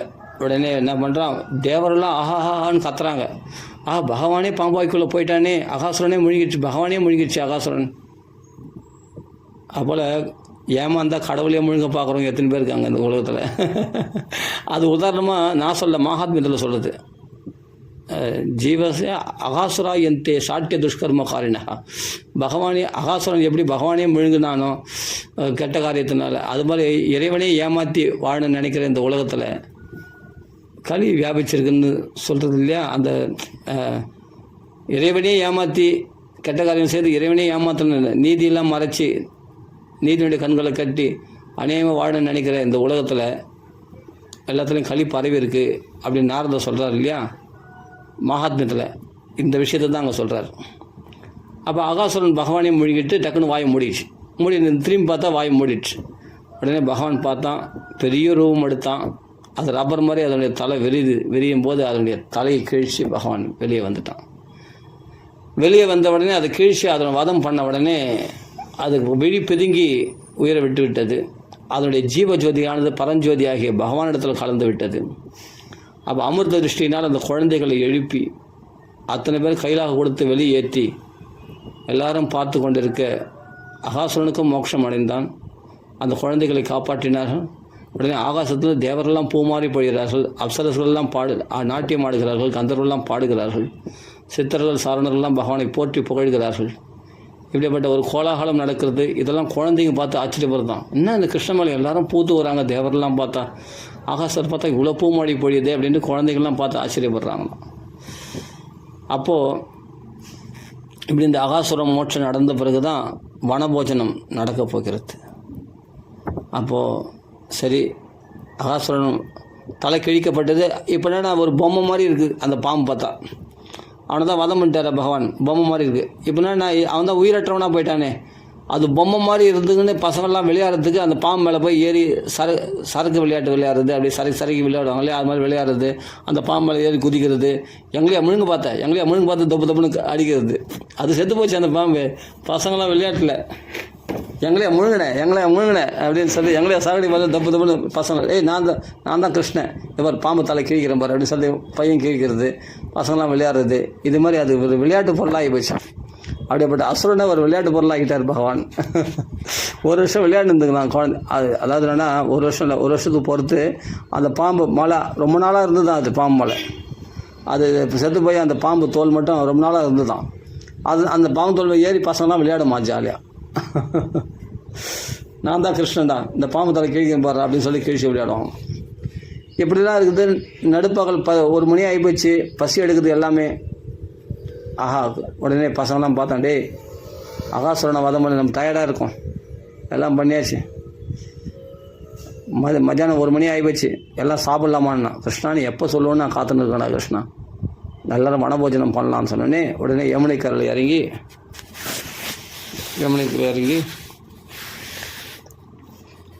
வனபோஜனம் பண்ண ஆரம்பிக்கிறாங்க. அதாவது அந்த பாம்பு அதனுடைய நாக்கு இருக்கு இல்லையா, அந்த நாக்கில் பார்த்தோன்னா அது ரோடு மாதிரி இருந்து தான். அது அந்த அந்த நாக்கில் மாதிரியே நடந்து போனாங்களாம். அது ரோடு மாதிரி, அழகான ரோடு மாதிரி இருக்கு பாருங்க அந்த பாம்பு வாய்க்குள்ளே. சாரி, அந்த மலை குகையாக நினச்சாங்க, பாம்பு வாயான்னு நினைக்கல. அப்போ அது ரோடு மாதிரி இருந்தால் அந்த அந்த நாக்கு பார்த்தா ரோடு மாதிரி இருக்குதுன்னு சொல்லி அது மாதிரி நடந்து போயிருக்காங்க. இதெல்லாம் பொய்யான கற்பனை. அதனால பொய்யான மலையான்னு நினைக்கிறது, ஆனால் உண்மையான பாம்பு அது. அப்படி பகவான் அதை கீழ்ச்சி போட்டு அதை வதம் பண்ணி அகாசுரனுக்கும் முக்தி அளித்து பசங்களையும் பகவான் காப்பாற்றி வனபோஜனம் பண்ணலான்னு பகவான் ஏற்பாடு பண்ண போகிறார். ஆனால் அதுக்கு முன்னாடி ஒரு விஷயம் சொல்கிறார். இது சுகாச்சாரியர் என்ன பண்ணுறாரு, இந்த இடத்துல சொல்லி விட்டுடுறாரு. இந்த 5வது வயசு நடந்த 5 வயசு குழந்தைங்க இல்லையா, எல்லாம் 5 வயசில் நடந்த இந்த விஷயத்தை 6வது வயசில் போய் இன்றைக்கி தான் அகாசுர மோட்சம் நடந்தது அப்படின்னு வீட்டில் போய் சொல்கிறாங்க. நடுவில் 1 வருஷம் கேப்பு எங்கே போச்சு?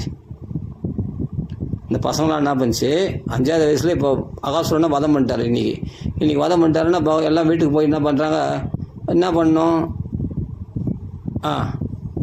வீட்டுக்கு போய் என்ன சொல்லணும், அம்மா இன்றைக்கி தான்மா அகாசுரம் மோட்சம் நடந்தது அப்படின்னு சொல்லணும் இல்லையா. அப்போ சொல்லும்போது என்னென்னா, அப்படி போய் வீட்டுக்கு போய் சொல்கிறதுக்குள்ளே பார்த்தா 1 வருஷம் பொறுத்து 6வது வயசில் போய் சொல்கிறாங்களாம். அப்போ 1 வருஷம் என்ன ஆச்சு, இந்த குழந்தைங்க என்ன ஆனாங்க? இந்த விஷயத்தை பரிசுத்த மகாராஜா சுகாச்சாரியர்கள் கேட்குறாரு.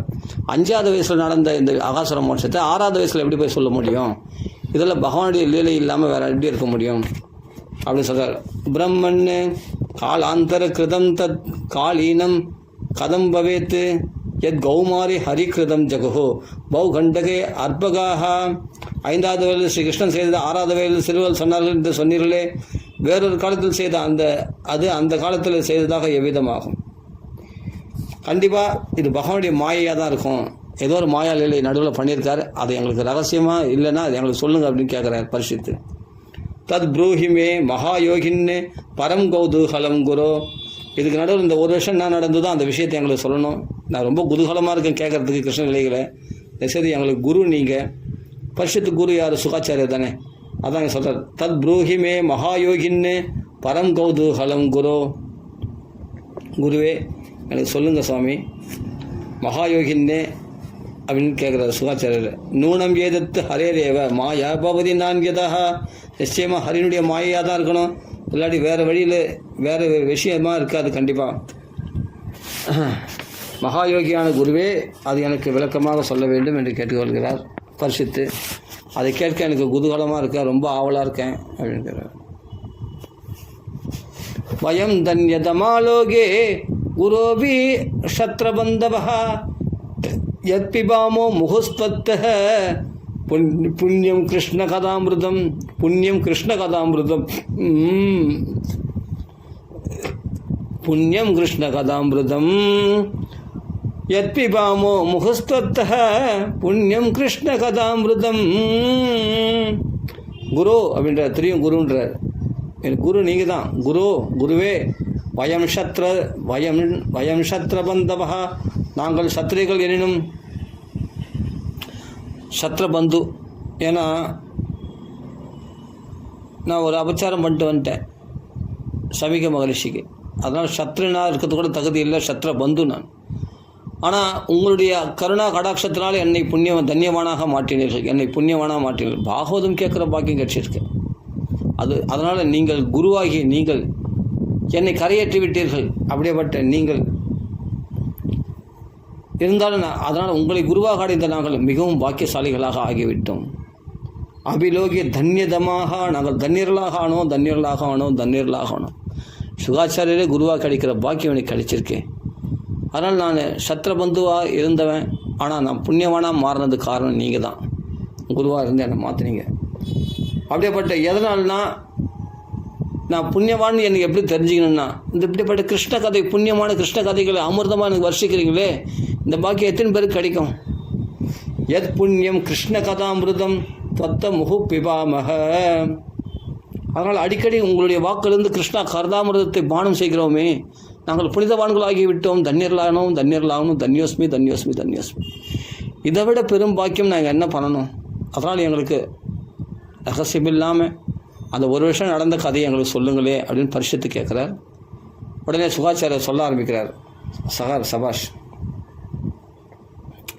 அதாவது என்னென்னா, பரிஷத்து சுகாச்சாரியர் புகழ்வார். சுகாச்சாரியரை பரிசுத்து புகழ்றது நியாயம். குரு, அதனால் குரு சிஷ்யன் புகழ்றது, சிஷ்யனை குரு புகழ்வார். ஏன்னா கர்ப்பத்தில் நான் ஞானம் தான் பெற்றேன், கர்ப்பத்தில் பகவானை தரிசனம் பண்ணவர் யாருன்னா பரிசுத்து தான். அதனால் என்னென்னா, சுகர உயர்வாக பரிசுத்தை நினைக்கிறது நியாயமானது.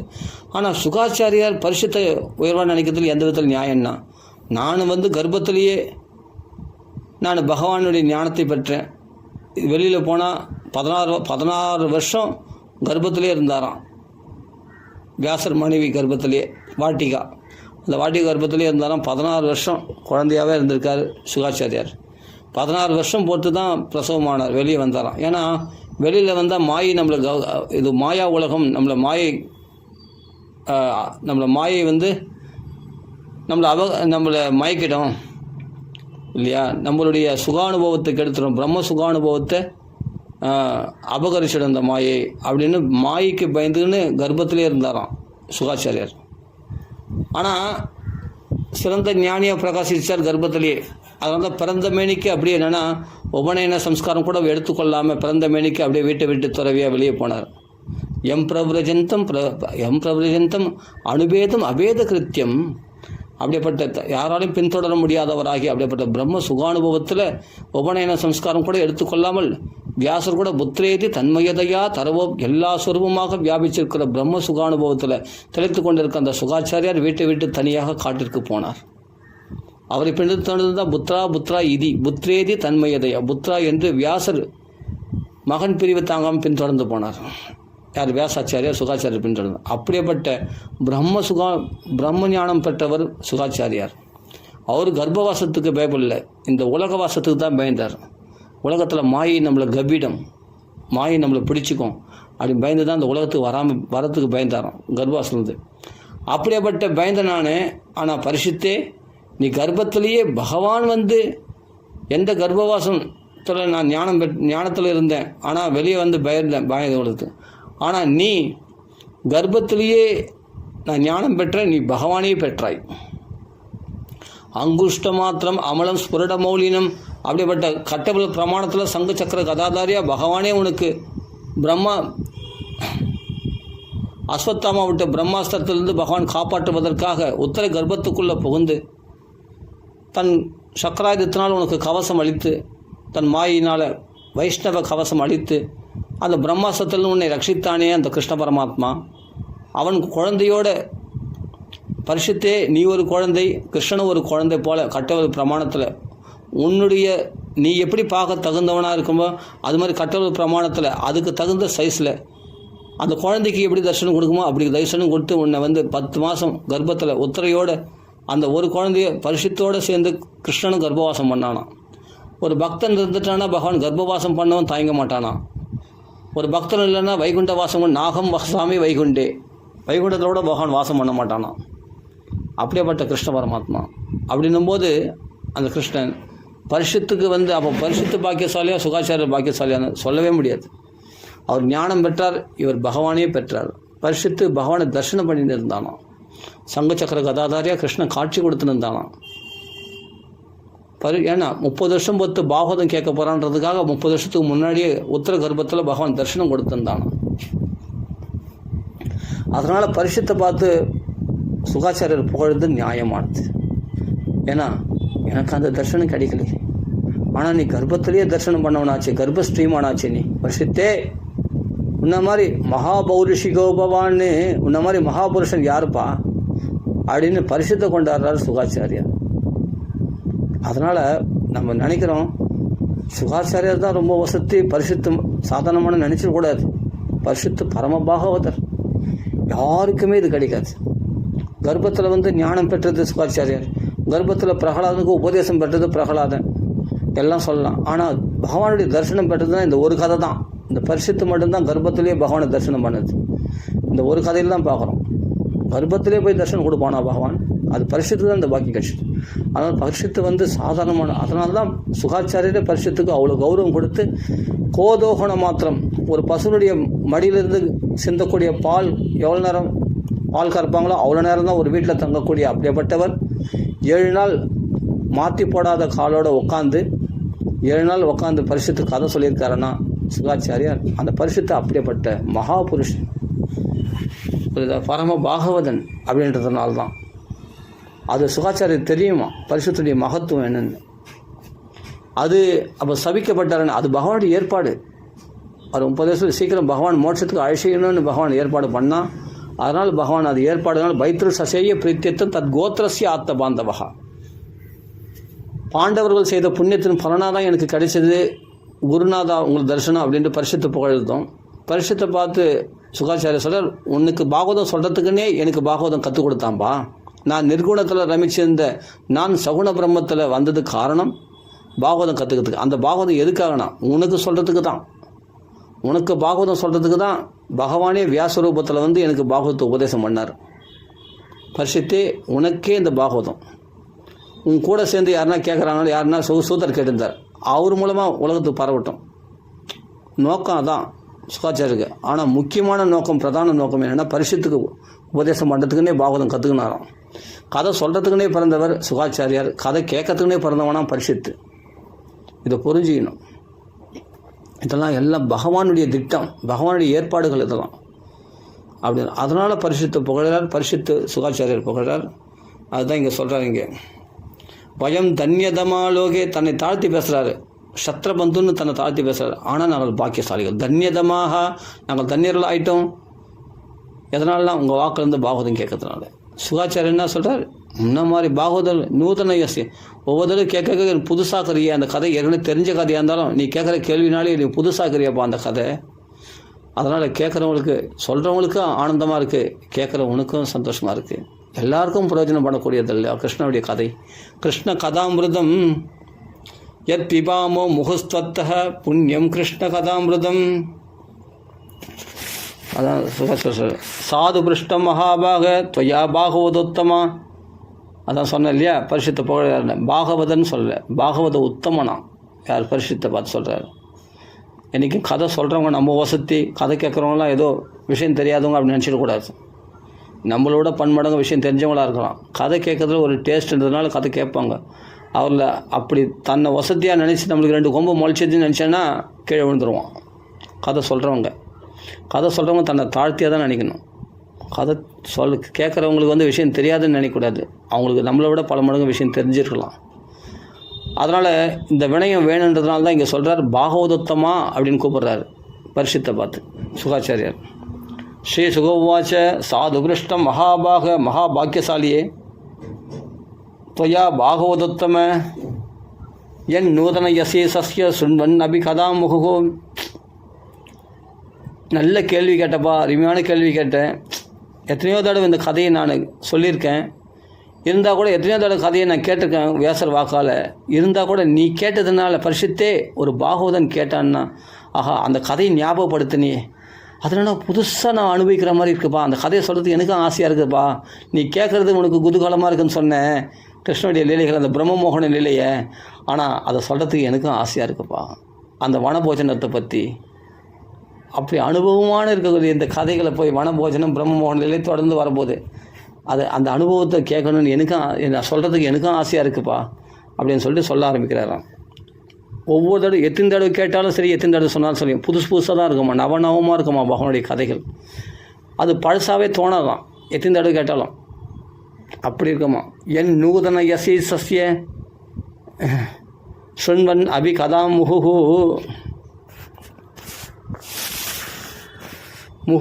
சுண்வன் அபி கதா முகுகு. பல தடவை கேட்டபோது கூட புதிதாக செய்கிறீர்கள். நீங்கள் கேட்ட கேள்வினாலே அந்த கதை புதுசாக சொல்கிற மாதிரி இருக்குது, புதுசாக கேட்குற மாதிரி இருக்கும் அப்படின்றார். சதா மயம் சார பிரதாம் நிசர்கோ யதத்தவாணி ஸ்ருதி சேதசாமபி பிரதிக்ஷணம் நவ்யவதச்சுதஸ்ய யஸ்திரியா விடானாமிவ சாது வார்த்தா. இதுதான்ப்பா அப்பா பரிசுத்தே, நீ சாது புருஷன் நல்ல கேள்வி கேட்ட. உன்னை போன்ற பாகவதர்கள் வேறு எந்த விஷயத்தை கேட்பாங்க? கிருஷ்ண கதையை தவிர வேறு எதை கேட்பாங்க? சாரமான விஷயத்தை தானே கேட்பாங்க சாதுக்கள்லாம். அசாரமான விஷயத்தை ஒதுக்கி தள்ளிடுவாங்களே. அது மாதிரி நீ கேட்ட கேள்வி சாரமான விஷயம்ப்பா அப்படி சொல்கிறார். சாரங்களுக்கு சாரப்பிரதாம் சதாம் அப்படிப்பட்ட நிசர்கயத்து, எந்த கிருஷ்ணனுடைய சரித்திரத்தையே விஷயமாக கூடிய வாக்கு இருக்கோ, கிருஷ்ண விஷயமாகவே வாக்கில் பேசணும். புரியுதா? கிருஷ்ண விஷயமாகவே காதுகள் கேட்கணும், கிருஷ்ண விஷயமாகவே மனசில் நினைக்கணும், வேறு எதையும் நினைக்கக்கூடாது. அப்படி யார் இருக்காங்களோ அவர்களுக்கு கிருஷ்ணனுடைய வார்த்தை ஒவ்வொரு க்ஷணத்திலும் ஆனந்தத்தை கொடுக்கக்கூடியதாக இருக்குமா கிருஷ்ணனுடைய கதை. யார் வாக்கில் அனைவரும் பகவானை பற்றியே கிருஷ்ணனை பற்றியே பேசிட்டு பகவான் நாமத்தை சொல்லி, இப்போ ராமராமான்னு சொல்கிறோம், ராமநாமத்தை சொல்லிட்டு ராமரை பற்றியே பேசின்னு ராமரையே சிந்தனை பண்ணின்னு இருக்கணும். ராமர் வேறில் கிருஷ்ண வேறில், ராமன் தான் கிருஷ்ணா வந்திருக்கார். அந்த கிருஷ்ண சிந்தனையிலேயே இருக்கிறாங்களோ, யார் கிருஷ்ணனை பற்றியே பேசுகிறாங்களோ, கிருஷ்ணனியோடு இருக்காங்களோ, கிருஷ்ண சேவையில் ஈடுபடுறாங்களோ, அவர்களுக்கு எப்படி இருக்குன்னா கிருஷ்ண கதை கேட்கணும். ஏதோ நம்ம இதுலேயே கிருஷ்ண கதையிலே இருக்குமே, நம்மளுக்கு சலிப்பு தட்டாதான். அவர் எவ்வளோக்கு பகவத் விஷயத்தில் ஈடுபடுறோமோ அவளுக்கு அவ்வளோ பகவான் விஷயம் புதுசாக இருக்குமா. அது பழசாகவே தோணாதான். எப்படின்னா, ஒரு போக்கிரிங்க இருக்கிறாங்க, ஒரு காமுகர்கள்னால் பெண்ணாசை மிக்கவர்கள். அந்த காமுகர்கள்லாம் என்ன பண்ணால் கூடி சேர்ந்து என்ன பண்ணுவாங்க, அந்த பெண்ணுடைய அங்கே அழகுகளை ரசித்து வர்ணித்து பேசுவாங்க இல்லையா. பேசும்போது அந்த இடத்துல இவங்க போய் கூட நின்னா இவங்களுக்கு அந்த ஆசை உண்டாகும்.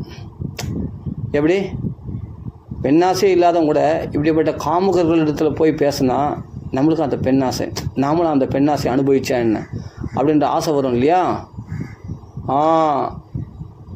இது என்ன உதாரணம்? இது என்ன நான் சொல்ல, சுகாச்சாரியர் சொல்கிறார். ஏன் சுகாச்சாரியர் சொன்னார்னா, புரியாத ஒரு விஷயத்தை, ஏன்னா பகவத் அனுபவம் இல்லாமல் இருக்கிற பௌதிகவாதிகளுக்கு புரிகிற மாதிரி, அவர்களுக்கு புரிகிற மாதிரி இந்த உதாரணத்தை சொல்கிறார். புரிஞ்ச விஷயத்தை வச்சு தானே புரியாத விஷயத்தை உணர்த்த முடியும். அதனால் புரிஞ்ச விஷயம் என்னென்னா, ஒரு பெண்ணை பற்றி பேசுனா பெண்ணாசை மிக்கவர்களுக்கு எவ்வளோ சுகமாக இருக்குமோ, அது மாதிரி பக்தர்களுக்கு பகவானை பற்றி பேசுனா ஆனந்தமாக இருக்குமோ. புதுசாக ஒன்றுமே தெரியாத வரவங்க கூட பக்தர்களோடு சேர்ந்துட்டான்னா அவனுக்கும் பக்தி பித்து பிடிச்சிடும். இதில் ஆசை உண்டாகும் கிருஷ்ண பக்தி. அதனால தான் இங்கே சொல்கிறார், ஸ்திரியா விடானாம் இவ அப்படின்னு சொல்கிறார். விடானாம் ஸ்திரியா இவ நவ்யவத்து சாதுகு. அதுபோல் புதுசாக இன்பம் அளிக்கின்றது இந்த கிருஷ்ண கதையானது அப்படின்னு சொல்கிறார். அப்போது சொல்கிறார், இப்படி அகாசுரன் வயிற்றுலேருந்து வெளிப்பட்ட அந்த குழந்தைகளோடு சேர்ந்து கிருஷ்ணன் என்ன பண்ணுறான், நேராக யமுனை கரைக்கு வரான். அந்த யமுனை கரையில் என்னன்னு பார்த்தா, அங்கே அப்படியே தேடின்னு வரான். அந்த கரையில் எந்த இடத்துல உட்காந்து ஜாலியாக சாப்பிட்லாம் பசங்களோட அப்படின்ட்டு பகவான் பார்க்குறான். பார்த்தா அப்படியே அந்த யமுனை கரையிலேயே நடந்து கொண்டு வந்து யமுனை ஆற்றிலே ஈரக்காற்றிலே கண்ணனோடு தான் போனேன். அந்த கிருஷ்ணன் வந்து பசங்களோடு அப்படியே வந்து கொண்டு வரும்போது ஒரு இடத்துல பார்த்தா அழகாக இருக்குது, ரம்யமாக இருக்குது. அந்த இடம் ஃபுல்லாகவே அழகாக இருக்குது. அதில் இன்னும் நல்ல ரம்யமான ஒரு இடத்துல தேர்ந்தெடுக்கிறான் பகவான். அஹோ அதிரம்யம் புலினம் வயஸ்யா ஸ்வகேலி சம்வண்ணு மிருதுலாஞ்சபாலுகம் ஸ்புடத் சரோகந்த ஹிருதாளி பத்ரிகத்வனி பிரதித்வாணல சத்து திருமாகுலம். அப்போது பசங்களை பார்த்து பகவான் சொல்கிறார், தோழர்களே, இந்த மணல் திட்டானது மிக அழகாக இருக்குது, ஆச்சரியமாக இருக்குது, மெதுவாகவும் சுத்தமானதான் மணல் மணிமணியாக இருக்குது. அந்த மணல் பார்த்தா கால் அப்படியே ஒட்டாதான். அந்த மணல்களே அப்படியே மணிமணியாக இருக்குமா, அப்படியே சாஃப்டாக இருக்குமா அந்த மணல் பார்த்தா அழகுன்னு.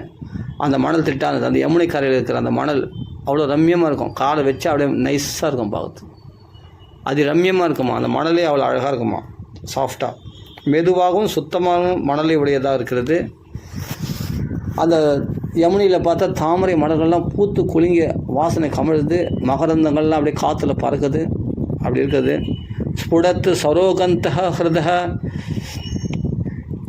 அப்போ அந்த மகரந்த வாசனைக்கு ஆசைப்பட்டு வண்டுகள்லாம் அங்கே ரீங்காரமிட்டுன்னு இருக்குது. வண்டுகள்லாம் அங்கே வளர்ந்து கொள்ளுது. சுற்றி அந்த யமுனையில் பார்த்தா பறவைகள்லாம் பட்சிகள்லாம் அந்த தாமரை மலர்கள் அமர்ந்து கொண்டு இருக்கிறது. ஜலத்தில் வந்து அது சப்தங்களை, அந்த வண்டுகள் அந்த பறவைகள்லாம் சப்தங்களை எழுப்பி கொண்டு இருக்கிறது தான். இது மாதிரி ஒரு அப்படியேப்பட்ட அப்போது இந்த பறவைகள் பட்சிகள் அதனுடைய சப்தங்கள், அந்த வண்டுகளுடைய சப்தங்கள்லாம் மரங்களில் பட்டு எதிரொலிக்கிறது தான். அந்த மரங்கள்லாம் சுற்றி, அந்த யமுனையை சுற்றி மரங்கள்லாம் செழிப்பாக அப்படி விளைந்திருக்கிறது தான், நிறைந்ததாக இருக்கிறது தான். அதனால் நம்மளுடைய விளையாட்டுக்கு ஏற்ற இடமா இருக்கிறது இந்த இடம். அதனால் இந்த இடத்துல நம்ம தேர்ந்தெடுத்து இங்கே வனபோஜனம் பண்ணலாம் அப்படின்னு கிருஷ்ணன் சொன்னால், நீ எப்போ சொல்லுவோன்னு காத்துன்னு இருக்கணும்னு பசங்களும் எதிர்பார்த்துன்னு இருக்காங்க. அப்போ பொழுதாகி விட்டது. பசியால் களைத்த நம்மால் இந்த இடம் போஜனை செய்யறதுக்கு உரியது. கண்டுகள்லாம் தண்ணீர் குடித்து நம்ம கருக மெதுவாக புல் மேயிட்டோம். கண்ணுக்குட்டிங்கெல்லாம் அப்படியே விட்டுருங்க, அது பாட்டுக்கு புல் மேய்ஞ்சுன்னு இருக்கட்டும், நாம் இங்கே சாப்பிடுவோம் உட்காந்துன்னு சொல்லி வனபோஜனம் உட்காடுறாங்க. அப்போ சிறுவர்கள் அப்படியே செய்வோம் என்று சொல்கிறாங்க. ததேதி பாயுயித்வாத்பா வத்சான் ஆருத்திய ஷாத்வலே முக்வா சிக்கியானி புபுஜுஹு சமம் பகவதா முதா. அப்போ கண்டுக்குட்டிங்கெல்லாம் தண்ணி காட்டி அது பாட்டு தண்ணி குடிச்சுன்னு புல் மேய்ஞ்சின்னு இருக்குது, அது பாட்டுக்கு பண்ணிவிட்டு அப்புறம் புல் தரையில் அதை மேய விட்டுட்டாங்க. தங்களுடைய உரிகள்லாம் அழுத்தாங்க, இந்த சாப்பாடு மூட்டையெல்லாம் அழுத்துட்டு என்ன பண்ணி பகவானோட சந்தோஷமாக போஜனம் செய்தார்கள். எல்லாம் பசங்களாம் ஒருத்தன் தயிர் சாதம் கொண்டு வந்திருக்கான். தத்தியோனம் சொன்னால் அது கௌரவமாக இருக்கும், தத்தியோனம் அப்படின்னு இல்லையா. தயிர் சாதன்றதை விட தத்தியோனம் சொன்னால் கௌரவமாக இருக்கும். தத்தியோனம், அப்புறமா சக்கரை பொங்கல், ஆஹா, அப்படியே புளியாதுரை, அம்மா என்னன்னா எலுமிச்சை சாதம், அப்புறம் பார்த்தா தேங்காய் சாதம், புளியன் சாதம், அப்படி என்னென்ன இருக்கோ எல்லாமே அங்கே கொண்டு வந்திருக்காங்க. எல்லாமே சாப்பாடெல்லாம் பல விதமான வெரைட்டி ரைஸ்லாம் நிறைய இருக்காங்க சாப்பிட. சாம்பார் சாதம் எல்லாமே இருக்குது. அப்படி அவங்கவுங்க வந்து ஒரு விதவிதமான உணவு வகைகள் எல்லாம் பொட்டலத்தை, அந்த சாப்பாடு பொட்டலத்தை திறக்கிறாங்க. அந்த உரிகளை திறந்து காமிக்கிறாங்க. பார் கிருஷ்ணா பார் தச்சுமம் பார், இந்த சாப்பிடுவா அப்படின்னு, டே குர்ரா அப்படின்னு சொல்லி அந்த சச்சிவம் பகவான் அந்த தயிர் சாதத்தை வாங்கி வாயில் போட்டுக்கிறான் பகவான். வடுமாங்காய், எலுமிச்சம் ஊறுக்காய், நார்த்தங்காய் ஊறுக்காய், வடுமாங்காய் இதெல்லாம் வந்து என்னென்னா விரல்களில் பகவான் சொருக்கிக்கிறானா. ஒரு கையில் வந்து தயிர் சாதம் உருண்டையாக வச்சுருக்கான், கையில் விரல்களில் வந்து என்னென்னா ஊறுக்காய் வச்சுருக்கான். சாப்பிடுவான், டக்குன்னு படுக்குன்னு கடிச்சிப்பான் மாங்காய் ஊறுக்காயை, வடுமாங்காயை கடிச்சிப்பான். ரசிக சிகாமணி இல்லை கிருஷ்ணன், அவனை பார்த்து தான் நம்ம சாப்பிட கற்றுக்கணும். அப்போ இடது கையில் ஊறுகாய் வச்சுப்பான், வலது கையில் சாப்பிடுவான். இந்த விரல்கள்லேயே ஊறுகாய் வச்சுருப்பான், அது கொஞ்சம் கடிச்சுப்பான். கொஞ்சம் எலுமிச்சை ஊறுகாய் கடினா எலுமிச்சை ஊறுகாய் கடிச்சுப்பான். மறுபடியும் தயிர் சாப்பிடுவான். மறுபடியும் மாங்காய் ஊறுகாய் கடிச்சுனா மாங்காய் கடிச்சா, நார்த்தங்காய் ஊறுகாய் கடிச்சுப்பான். அப்படி ரசிக சிகாமணி அப்படி ரசித்து சாப்பிடான். உடனே கிருஷ்ணன் என்ன பண்ணிட்டான்னா, கிருஷ்ணஸ்ய விஸ்வக்கு புரராஜ்ய மண்டலிர் அப்ஜானனாக புள்ள திருஷோபியஜார்பகாக சகோபவிஷ்டா விபினே விரேஜுச்சதா யதாம்போருக கர்ணிகாயாக. ஆஹா, அருமையான ஸ்லோகம். இதை சொல்ல மறந்துட்டேன்.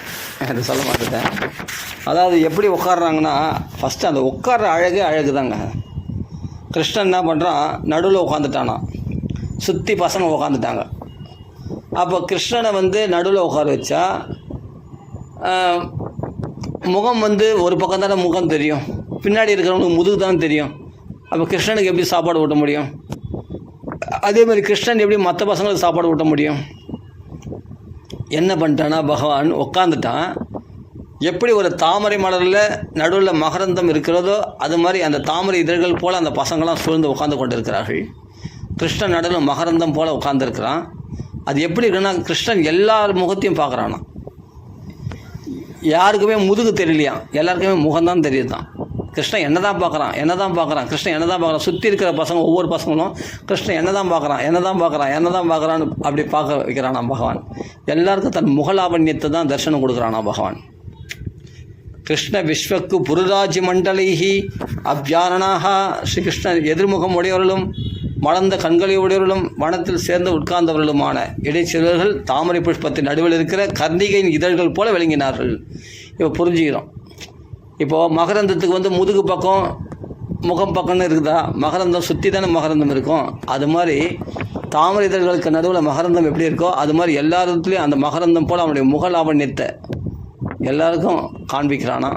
யாருக்குமே முதுகை காண்பிக்கலையாம் பகவான், எல்லாருக்கும் முகத்தை காண்பிக்கிறானாம் பகவான். அது எப்படின்னா அது பகவான், அதனால் பகவான் அந்த லீலையை செய்ய முடியும். அதனால தான் இது பகவான் லீலைன்னு பேர். சாதாரண மனுஷனால் செய்ய முடியுமா? அதனால் எல்லாமே அற்புதம்தான். பிறக்கும்போதே தமத்புதம் பாலகம் அம்புஜேக்ஷனம்னு சொல்கிறேன் இல்லையா, பிறக்கும்போதே அற்புத ஸ்வரூபியாச்சு. அதனால் அப்படி பகவான் இந்த அதிசயத்தை பண்ணுறான். கேச்சித் புஷ்பை தலைஹி கேச்சித் பல்லவை அங்குரஹி பலஹி ஷிக்பி தக்பிஹி த்ரிஷத்பிஷ்ச புபுஜுஹு கிருதபாஜனாக. சிலர் வந்து புஷ்பங்களாலேயே போஜன பாத்திரங்களை தயார் பண்ணிக்கலாம். ஒரு பெரிய புஷ்பங்கள் வச்சு அந்த புஷ்பத்துடைய இலை அது இதழ்கள் இருக்கு இல்லையா, அதே போஜன பாத்திரமாக வச்சுட்டு சாப்பாடு பருகிறாங்க. அது புஷ்பங்களை வந்து இலைகளை புஷ்ப தலங்களை வந்து போஜன பாத்திரங்களாக பயன்படுத்த சில பேர் போஜனம் செய்து. சில வந்து இலைகள் இருக்கு இல்லையா, வாழை இலைகள் அதுபோல் தாமரை இலைகள்லாம் இருக்கு இல்லையா, அந்த இலைகளையே பாத்திரங்களாக வைத்து கொண்டார்கள் சில பேர் துளிர்கள் இருக்குது, இந்த வாழைப்பூ மடல்லாம் இருக்கு இல்லையா, அந்த துளிர்கள் அந்த மடல் அவைகளை வந்து பாக்குப்பட்ட அந்த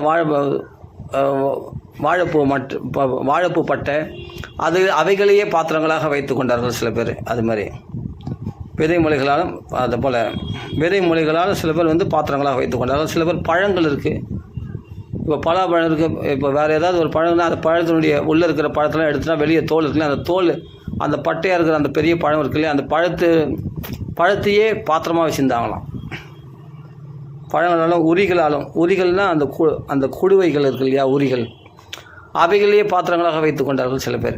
பலவிதமான பாத்திரங்கள் எல்லாம் டிஃப்ரென்ஷியலாக இருக்கும். எல்லாமே பார்த்தா கிருஷ்ணனுடைய லீலைகளை பார்த்தா ஒன்று மாதிரி ஒன்று இருக்காது, விதவிதமாக இருக்கும் லீலைகளே பார்த்தா. லீலைகளே ஒரு லீலை மாதிரி ஒன்று லீலை இருக்காது. அதே மாதிரி இப்போ பாத்திரங்கள் பசங்களை ஒவ்வொரு பசங்களும் ஒவ்வொரு விதமான பாத்திரங்கள், மலர் இதழ்களால் பாத்திரங்கள், இலைகளால் பாத்திரங்கள், உரிகளால் பாத்திரங்கள், என்னென்ன பாருங்கள், வாழை மடல்களால் பாத்திரங்கள், வாழை பட்டைகளால் பாத்திரங்கள், வாழை பூ இருக்கு இல்லையா அதனுடைய மடல், அந்த மடலால் பாத்திரங்கள், வாழை இலையினால் பாத்திரங்கள், எத்தனை விதமாக பாருங்கள் பாத்திரங்களை தயார்படுத்திக்கிறாங்க அந்த பசங்க. அதாவது நம்மளுக்கு தங்கத்தட்டில் தான் நான் சாப்பிடுவேன் அப்படின்னு எதிர்பார்க்கக்கூடாது. இது மாதிரி இயற்கையில் கிடைக்கக்கூடிய வஸ்துக்களையே நம்ம பயன்படுத்திக்கின்னு சாப்பிட்ணுன்றது தான் இந்த விஷயம் தெரிஞ்சுக்கணும். எது கிடைக்குதோ அதுவே பாத்திரமாக வச்சுன்னு சாப்பிடணும், அவ்வளோதான். சில பேர் அந்த பாறைகள் இருக்குன்னு அந்த பாறையே பாத்திரம் தான் இதில் சாப்பாடு போடுறான், அது சொல்லி அந்த பாறையை காட்டுறானா, அந்த பாறையிலே சாப்பாடு போட்டு சாப்பிட்றானா. பாறையை சுத்தமாக இருக்குது, எல்லாமே யமுனை பிருந்தாவனத்தில் எல்லாம் பரிசுத்தமானது, திவ்யமானது அதெல்லாம். அதனால் பாறைகளையே சில பேர் அந்த பாறையே வந்து போஜன பாத்திரங்களாக பயன்படுத்தினாங்க. அப்போது பசங்களாம் என்ன பண்ணுறாங்க, எங்கள் அம்மா தயிர் சாதம் கொடுத்து அனுப்பிச்சிருக்கா பாடுறா, கிருஷ்ணா சாப்பிட்டு போகிறேன்னு, குர்ரா அப்படின்னு கிருஷ்ணனை ஊட்டி விடுவானா. கிருஷ்ணன் என்ன பண்ணுவான், அந்த மாங்காய் இருக்கா, இந்த எலுமிச்சம் இருக்கா, நார்த்தங்காய் இருக்கா, பல விதமான ஊருக்கால அதெல்லாம் விரலில் சொருகிப்பா, விரல் நடுவில் சொருகி படுக்குன்னு கச்சிப்பானா அடிக்கடி. அந்த தயிர் சாதம் சாப்பிடானா ஒரு உடனே பகவான் என்ன பண்ணால், எனக்கு கூட கிருஷ்ணா தயிர் சாதம் வேண்டாம்னா அந்த பையனுக்கு பகவான் ஊட்டி விடுவானா. அந்த குழந்தைக்கு பகவானுக்கு ஊட்டி விடுவாங்களாம். கிருஷ்ணன் என்ன தான் பார்க்குறான் பாரு, எங்க டே கிருஷ்ணா சக்கரை பொங்கல் பாரு, நெய் நிறைய போட்டிருக்காங்க பாரு, முந்திரி பருப்புலாம் இருக்குது பாரு, இதை கொஞ்சம் சாப்பிட்றா, டே கொஞ்சம் குர்றா அப்படி கிருஷ்ணன் கேட்பானா. உடனே அந்த குழந்தை வந்து அந்த சக்கரை பொங்கலை எடுத்து கிருஷ்ணனுக்கு வாயில் ஊட்டி விடுமா. கிருஷ்ணன் என்ன பண்ணால் அந்த சக்கரை பொங்கலை எடுத்து எல்லா பசங்களும் அப்படியே வாயில் ஊட்டி விடுவானா. உடனே இந்த பாரு எலுமிச்சை சாதம் நல்லா டேஸ்ட்டாக இருக்குது, சுவையாக இருக்குது, சாப்பிடுன்னு, இதில் வேர்கடலை பருப்பு எல்லாம் பருப்புலாம் போட்டிருக்கு, வா சாப்பிடுன்னு அப்படின்னா அந்த பருப்பு அந்த அந்த எலுமிச்சை சாதத்தை எல்லாருக்கும் ஊட்டி விடுவான். பகவானுக்கு எல்லாமே சேர்ந்து ஊட்டி விடுவாங்க. அவங்கவுங்க தன்னுடைய இது பாரு எவ்வளோ அழகாக இருக்குது பாரு, எங்கள் அம்மா அழகாக செய்துக்கு நல்லா சாப்பிட்டு பாரு, புளியோதரை பாரு நல்லா டேஸ்ட்டாக இருக்குது பாரு, இதை சாப்பிட்டு பாரு, ஒரு வாய் சாப்பிட்டு பாரு அப்படின்னு சொல்லி கிருஷ்ணன் நம்ம அந்த புளியோதரை ஊட்டி விடுவானா. அதை ஆனந்தமாக ரசித்து சாப்பிடுவானா அந்த பசங்க ஓட்டுறது. அப்புறம் என்னென்னா அந்த புளியோதரை வாங்கி அவன் வாயிலே ஊட்டி விடுவானா பகவான். இப்படி பேதம் இல்லாமல் அந்த குழந்தைகளா அவர்கள் சாப்பிட்டு அந்த எச்சல் பண்ணான். அப்புறம் பார்த்தா படுக்குன்னு ஒருத்தன் மாங்காய் கடிச்சிக்கிட்டான். ஆஹா, வடுமாங்காய் கிருஷ்ணனுக்கு கொடுக்காம விட்டோமே. அவனுக்கு கேட்கல வெறும் வடுமாங்காய் இருக்குது கையில், இல்லைல்ல இருந்தாலும் நம்ம கையில் இருக்கிற வடுமாங்காய் கொடுக்காமல் போயிட்டோமேனு ஒரு பையனுக்கு வருத்தம். அப்போ கிருஷ்ணா நான் கடிச்சிட்டேன் கிருஷ்ணா, நீ சாப்பிடியா கிருஷ்ணா. கிருஷ்ணா அது சாப்பிடாத, அது எச்சில் அப்படின்னு ஒரு பையன் சொல்கிறான். எச்சில் இல்லை, இந்த பக்கம் தான் கடிச்சிருக்கேன், இந்த பக்கம் கடிச்சிக்கிட்டான்னு சொல்லிட்டு அந்த வடுமாங்காய் கொடுக்குறானா. அவன் படுக்குன்னு கடிச்சிக்கிறானா. பக்தருடைய எச்சில் கூட பகவானுக்கு சுகம் தானே. சபருடைய எச்சில் வாங்கி சாப்பிடலையா பகவான் ராமச்சந்திரமூர்த்தி, எச்சில் பழத்தை வாங்கி சாப்பிடலையா. இந்த வடுமாங்காய் தானே வாங்கி சாப்பிட மாட்டான். கிருஷ்ணன் என்ன பண்ணனா அந்த குழந்தைக்கு கொடுக்குற அந்த மாங்காய் எடுத்து கடிச்சு படுக்குன்னு கடிச்சு சாப்பிட்றானோ. அப்படியே சாப்பிட்டு அந்த வனபோஜனம் நடக்கிறது. அப்போது சர்வே மிதோ தர்ஷயந்தா ஸ்வ போஜ்ய ருச்சிம் பிரதக்கு தங்களுடைய உணவு வகைகளை ருசித்து கொண்டு அது கிருஷ்ணனுக்கு காட்டிக்கொண்டு பாடுறா எவ்வளோ அழகாக இருக்குது, எங்கள் அம்மா எப்படி அழகாக நல்லா நல்லா டேஸ்ட்டாக செய்திருக்காங்க பாருன்னு அப்படி ருசித்து அந்த கிருஷ்ணனுக்கு ஊட்டுறதும் கிருஷ்ணன் இவர்களுக்கு ஊட்டுறதும் இப்படி போஜ்ய ருச்சியும் பிரதக்கு தனித்தனியாக ஊட்டி விட்டாரலாம் அவர்கள். ஹசந்தோ ஹாசயந்தஸ்ச அப்ய அவஜக் ஹாசயந்தஸ்சாப்ய அப்யவ ஜஹ்ருஹோ சகேஸ்வராக. அப்போ தாங்களும் சிரித்து கொண்டு மற்றவர்களையும் சிரிக்க செய்து கொண்டு ஆனந்தமாக சகேஸ்வரகா ஈஸ்வரனோடு சாப்பாடு சாப்பிட்றாங்களாம். பகவான் இல்லையா, சர்வேஸ்வரனோடு சாப்பாடு ஒன்றா உட்காந்து சாப்பிட்ற பாக்கியம் கிடைச்சிருக்கு. சர்வேஸ்வரனாச்சு. அந்த பகவான் என்ன பண்ணால் அந்த சாப்பாடு சாப்பிட்ற அழகே தனி. அதை அழகாக வர்ணிக்கிறார் பாருங்கள். எப்படி இருந்து பகவானுடைய கோலம் எப்படி இருந்ததுன்னா பிப்ரத்வேனும் ஜடரபடையோ ஸ்ருங்கவேத்ரோச்ச கக்ஷே வாமே பானோ மசுண கபலம் தத் பலான் அங்குலீஷு திஷ்டன் மத்தியே ஸ்வபரி சுஹ்ருதோ ஹாசயன் நர்மபிஹி ஸ்வைஹி ஸ்வர்கே லோகே மிஷதி புபுஜே யக்ஞபுக்கு பாலிகேலிஹி. அருமையான ஸ்லோகம் இதெல்லாம், மனப்பாடம் பண்ண வேண்டிய ஸ்லோகம் இதெல்லாம். பிப்ரத்வேனும் ஜடரபடையோ ஸ்ருங்கவேத்ரேச்ச கக்ஷே வாமே பாணோ மசுண கபலம் தத் பலான் அங்குலீஷு திஷ்டன் மத்தியே ஸ்வபரி சுஹ்ருதோ ஹாசயன் நர்மபிஹி ஸ்வைஹி ஸ்வர்கே லோகே மிஷதி புபுஜே யக்ஞபுக்கு பாலகேலிஹி. அப்போ இந்த இடுப்புக்கும் இந்த உடைக்கும் நடுவில் என்ன பண்ண புல்லாங்குழலை சொருகிட்டானா பகவான் சாப்பிட்றதுக்கு ஏற்ற மாதிரி. இடது கக்ஷத்தில் வந்து என்னன்னா ஸ்ருங்கே வேத்ரே வாமே பானு வாமே கக்ஷே ஸ்ருங்கவேத்ரே. இடது கக்ஷத்தில் வந்து கொம்பு வாத்தியத்தை வச்சுருக்கானா. இடது கக்ஷத்தில் இந்த அக்கல்ல அப்படி வச்சுருக்கானா. பெரம்பு கொம்பு வாத்தியம் அதெல்லாம் இடது கக்ஷத்தில் வச்சுருக்கானா பகவான். வாமே பானு மசுண கபலம் ச. இடது கையில் வந்து லெஃப்ட் கையில் வந்து பகவான் தயிர் சாதம். குழந்தைகளுக்கு வந்து என்னென்னா லெஃப்ட் ரைட்லாம் கிடையாது. அதனால் கிருஷ்ணன் இடது கையில் வந்து தயிர் சாதத்தை வச்சுருக்கானா. அக்குளில் வந்து என்னென்னா கொம்பு வாத்தியத்தை வச்சுருக்கானா, பெரம்பு வச்சுருக்கானா. இடுப்பில் வந்து புல்லாங்குழல் சொருக்கி வச்சுருக்கானா. எப்படி சாப்பிட்றான் பாருங்கள் கிருஷ்ணன். அதான் ரசிக சிகாமணி. அப்போது இடது கையில் வந்து தயிர் சாதத்தை வச்சுருக்கானா. அப்போ ஊறுகாய் இங்கே வச்சுருக்கானா. அந்த விரல்களுக்கு நடுவில் வந்து அப்படியே ஊறுகாய் சொருக்கியிருக்கான். டக்குன்னு கொஞ்சம் கடிச்சிக்கலாம். மாங்காய் ஊறுகாய் கடிச்சிக்கலாம், எலுமிச்சை ஊறுகாய், நார்த்தங்காய் ஊறுகாய் அப்படி அப்படியே கடிச்சிக்கலாம். அப்படியே சாப்பாடும் கொஞ்சம் அப்படியே சாப்பிடலாம். அது மாதிரி சாப்பிட்றான் பகவான். அங்குலீஷு தத்பலானி ஊறுகாயும் வத்தி கொண்டு பிப்ரத்து மத்திய திஷ்டன்னு. அப்போ பக்தர்கள் அந்த அந்த யமுனையில் நதியில் நடுவில் நின்று கொண்டு சுற்றி பசங்களை நின்று கொண்டு எல்லாருக்கும் ஊட்டி கொண்டு எல்லாரையும் சிரிக்க செய்து தானம் செலுத்து கொண்டு அவர்கள் ஊட்டுறதையும் பகவான் சாப்பிட்டு கொண்டு சிறு சிநேகத்தை தனது பரிகாச வச்சனங்களால் சிரிக்க செய்து கொண்டு பாலிலடிகள் உடையவராய் பாருங்கள் என்ன வார்த்தை சொல்லி, யக்ஞபோக்தாவாகி யக்ஞபுக்கு ஹாசையன்னு பாலகேலிகி யக்ஞபுக்கு ஸ்வர்கேலோகே மிஷதி புபுஜே. தேவரெல்லாம் 33 கோடி தேவரெல்லாம் சூழ்ந்து பார்த்து கொண்டு இருக்கிறார்களாம். இந்த குழந்தைகளோடு பகவான் சாப்பிட்றத அழகாக பார்த்துருக்காங்களாம். நடுவில் பகவான் தாமரை மலரில் கன்னிகார புஷ்பம் போல அந்த மகரந்தம் போல உட்கார்ந்து கொண்டு சாப்பிடுகிறானே. அவர்கள் ஊட்டிவிட இவன் ஊட்டிவிட யாகங்களுடைய யக்ஞபக்தான யாகத்தினுடைய ஹவிர்பாகத்தை புஜிக்கக்கூடிய அந்த கிருஷ்ண பரமாத்மா, யாகத்தில் சாப்பிடக்கூடிய யாகத்தில் ஹவிர்பாகத்தை சாப்பிடக்கூடிய அந்த கிருஷ்ண பரமாத்மா இன்றைக்கி இந்த குழந்தைகள் கொடுத்த எச்சில் பிரசாதத்தை பகவான் சாப்பிட்றானே. இது என்ன இந்த குழந்தைகளுக்கு பாக்கியமா இல்லை பகவானுடைய சௌலபியமா? பகவான் கிருஷ்ணாவதாரனாவே சௌலபியம் தானே முக்கியமானது. எந்த அவதாரத்திலும் இல்லாத சௌலபியம் கிருஷ்ண அவதாரத்தில் தானே. இவ்வளோ சுலபமாக அந்த இடைச்செல்களோடு அவர்களுடைய எச்சல் பிரசாதத்தையும் பகவான் சாப்பிட்றது வேறு எந்த அவதாரத்துலையும் பார்க்க முடியாது. இவ்வளோ சௌலபியமாக பகவான் அந்த குழந்தைகளோட அவள் கொடுத்த உணவை சாப்பிட்றானே கிருஷ்ண பரமாத்மா. சகேஸ்வரஹா ஈஸ்வரனோட உட்காந்து சாப்பிட்ற பாக்கியம் இந்த குழந்தைகளுக்கு கிடைச்சிருக்கு அப்படின்னு சொர்க்கலோகமே ஊரே கூடிச்சுன்னு சொல்லுவா இல்லையா. சொர்க்கலோகமே கூடி போயிச்சான். 33 கோடி தேவர்களும் கூடிட்டாங்களாம். கூடிட்டு அப்படி அந்த அவர்கள் பார்த்து கொண்டு இருக்கும்போது போஜனம் செய்தாராம் பகவான்.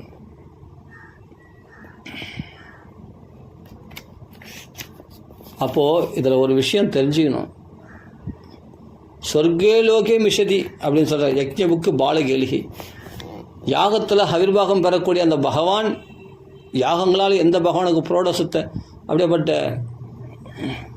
பகவானுக்கு ஹவிர்பாகத்தை அர்ப்பணிக்கிறார்களோ எல்லாத்தையுமே இல்லை.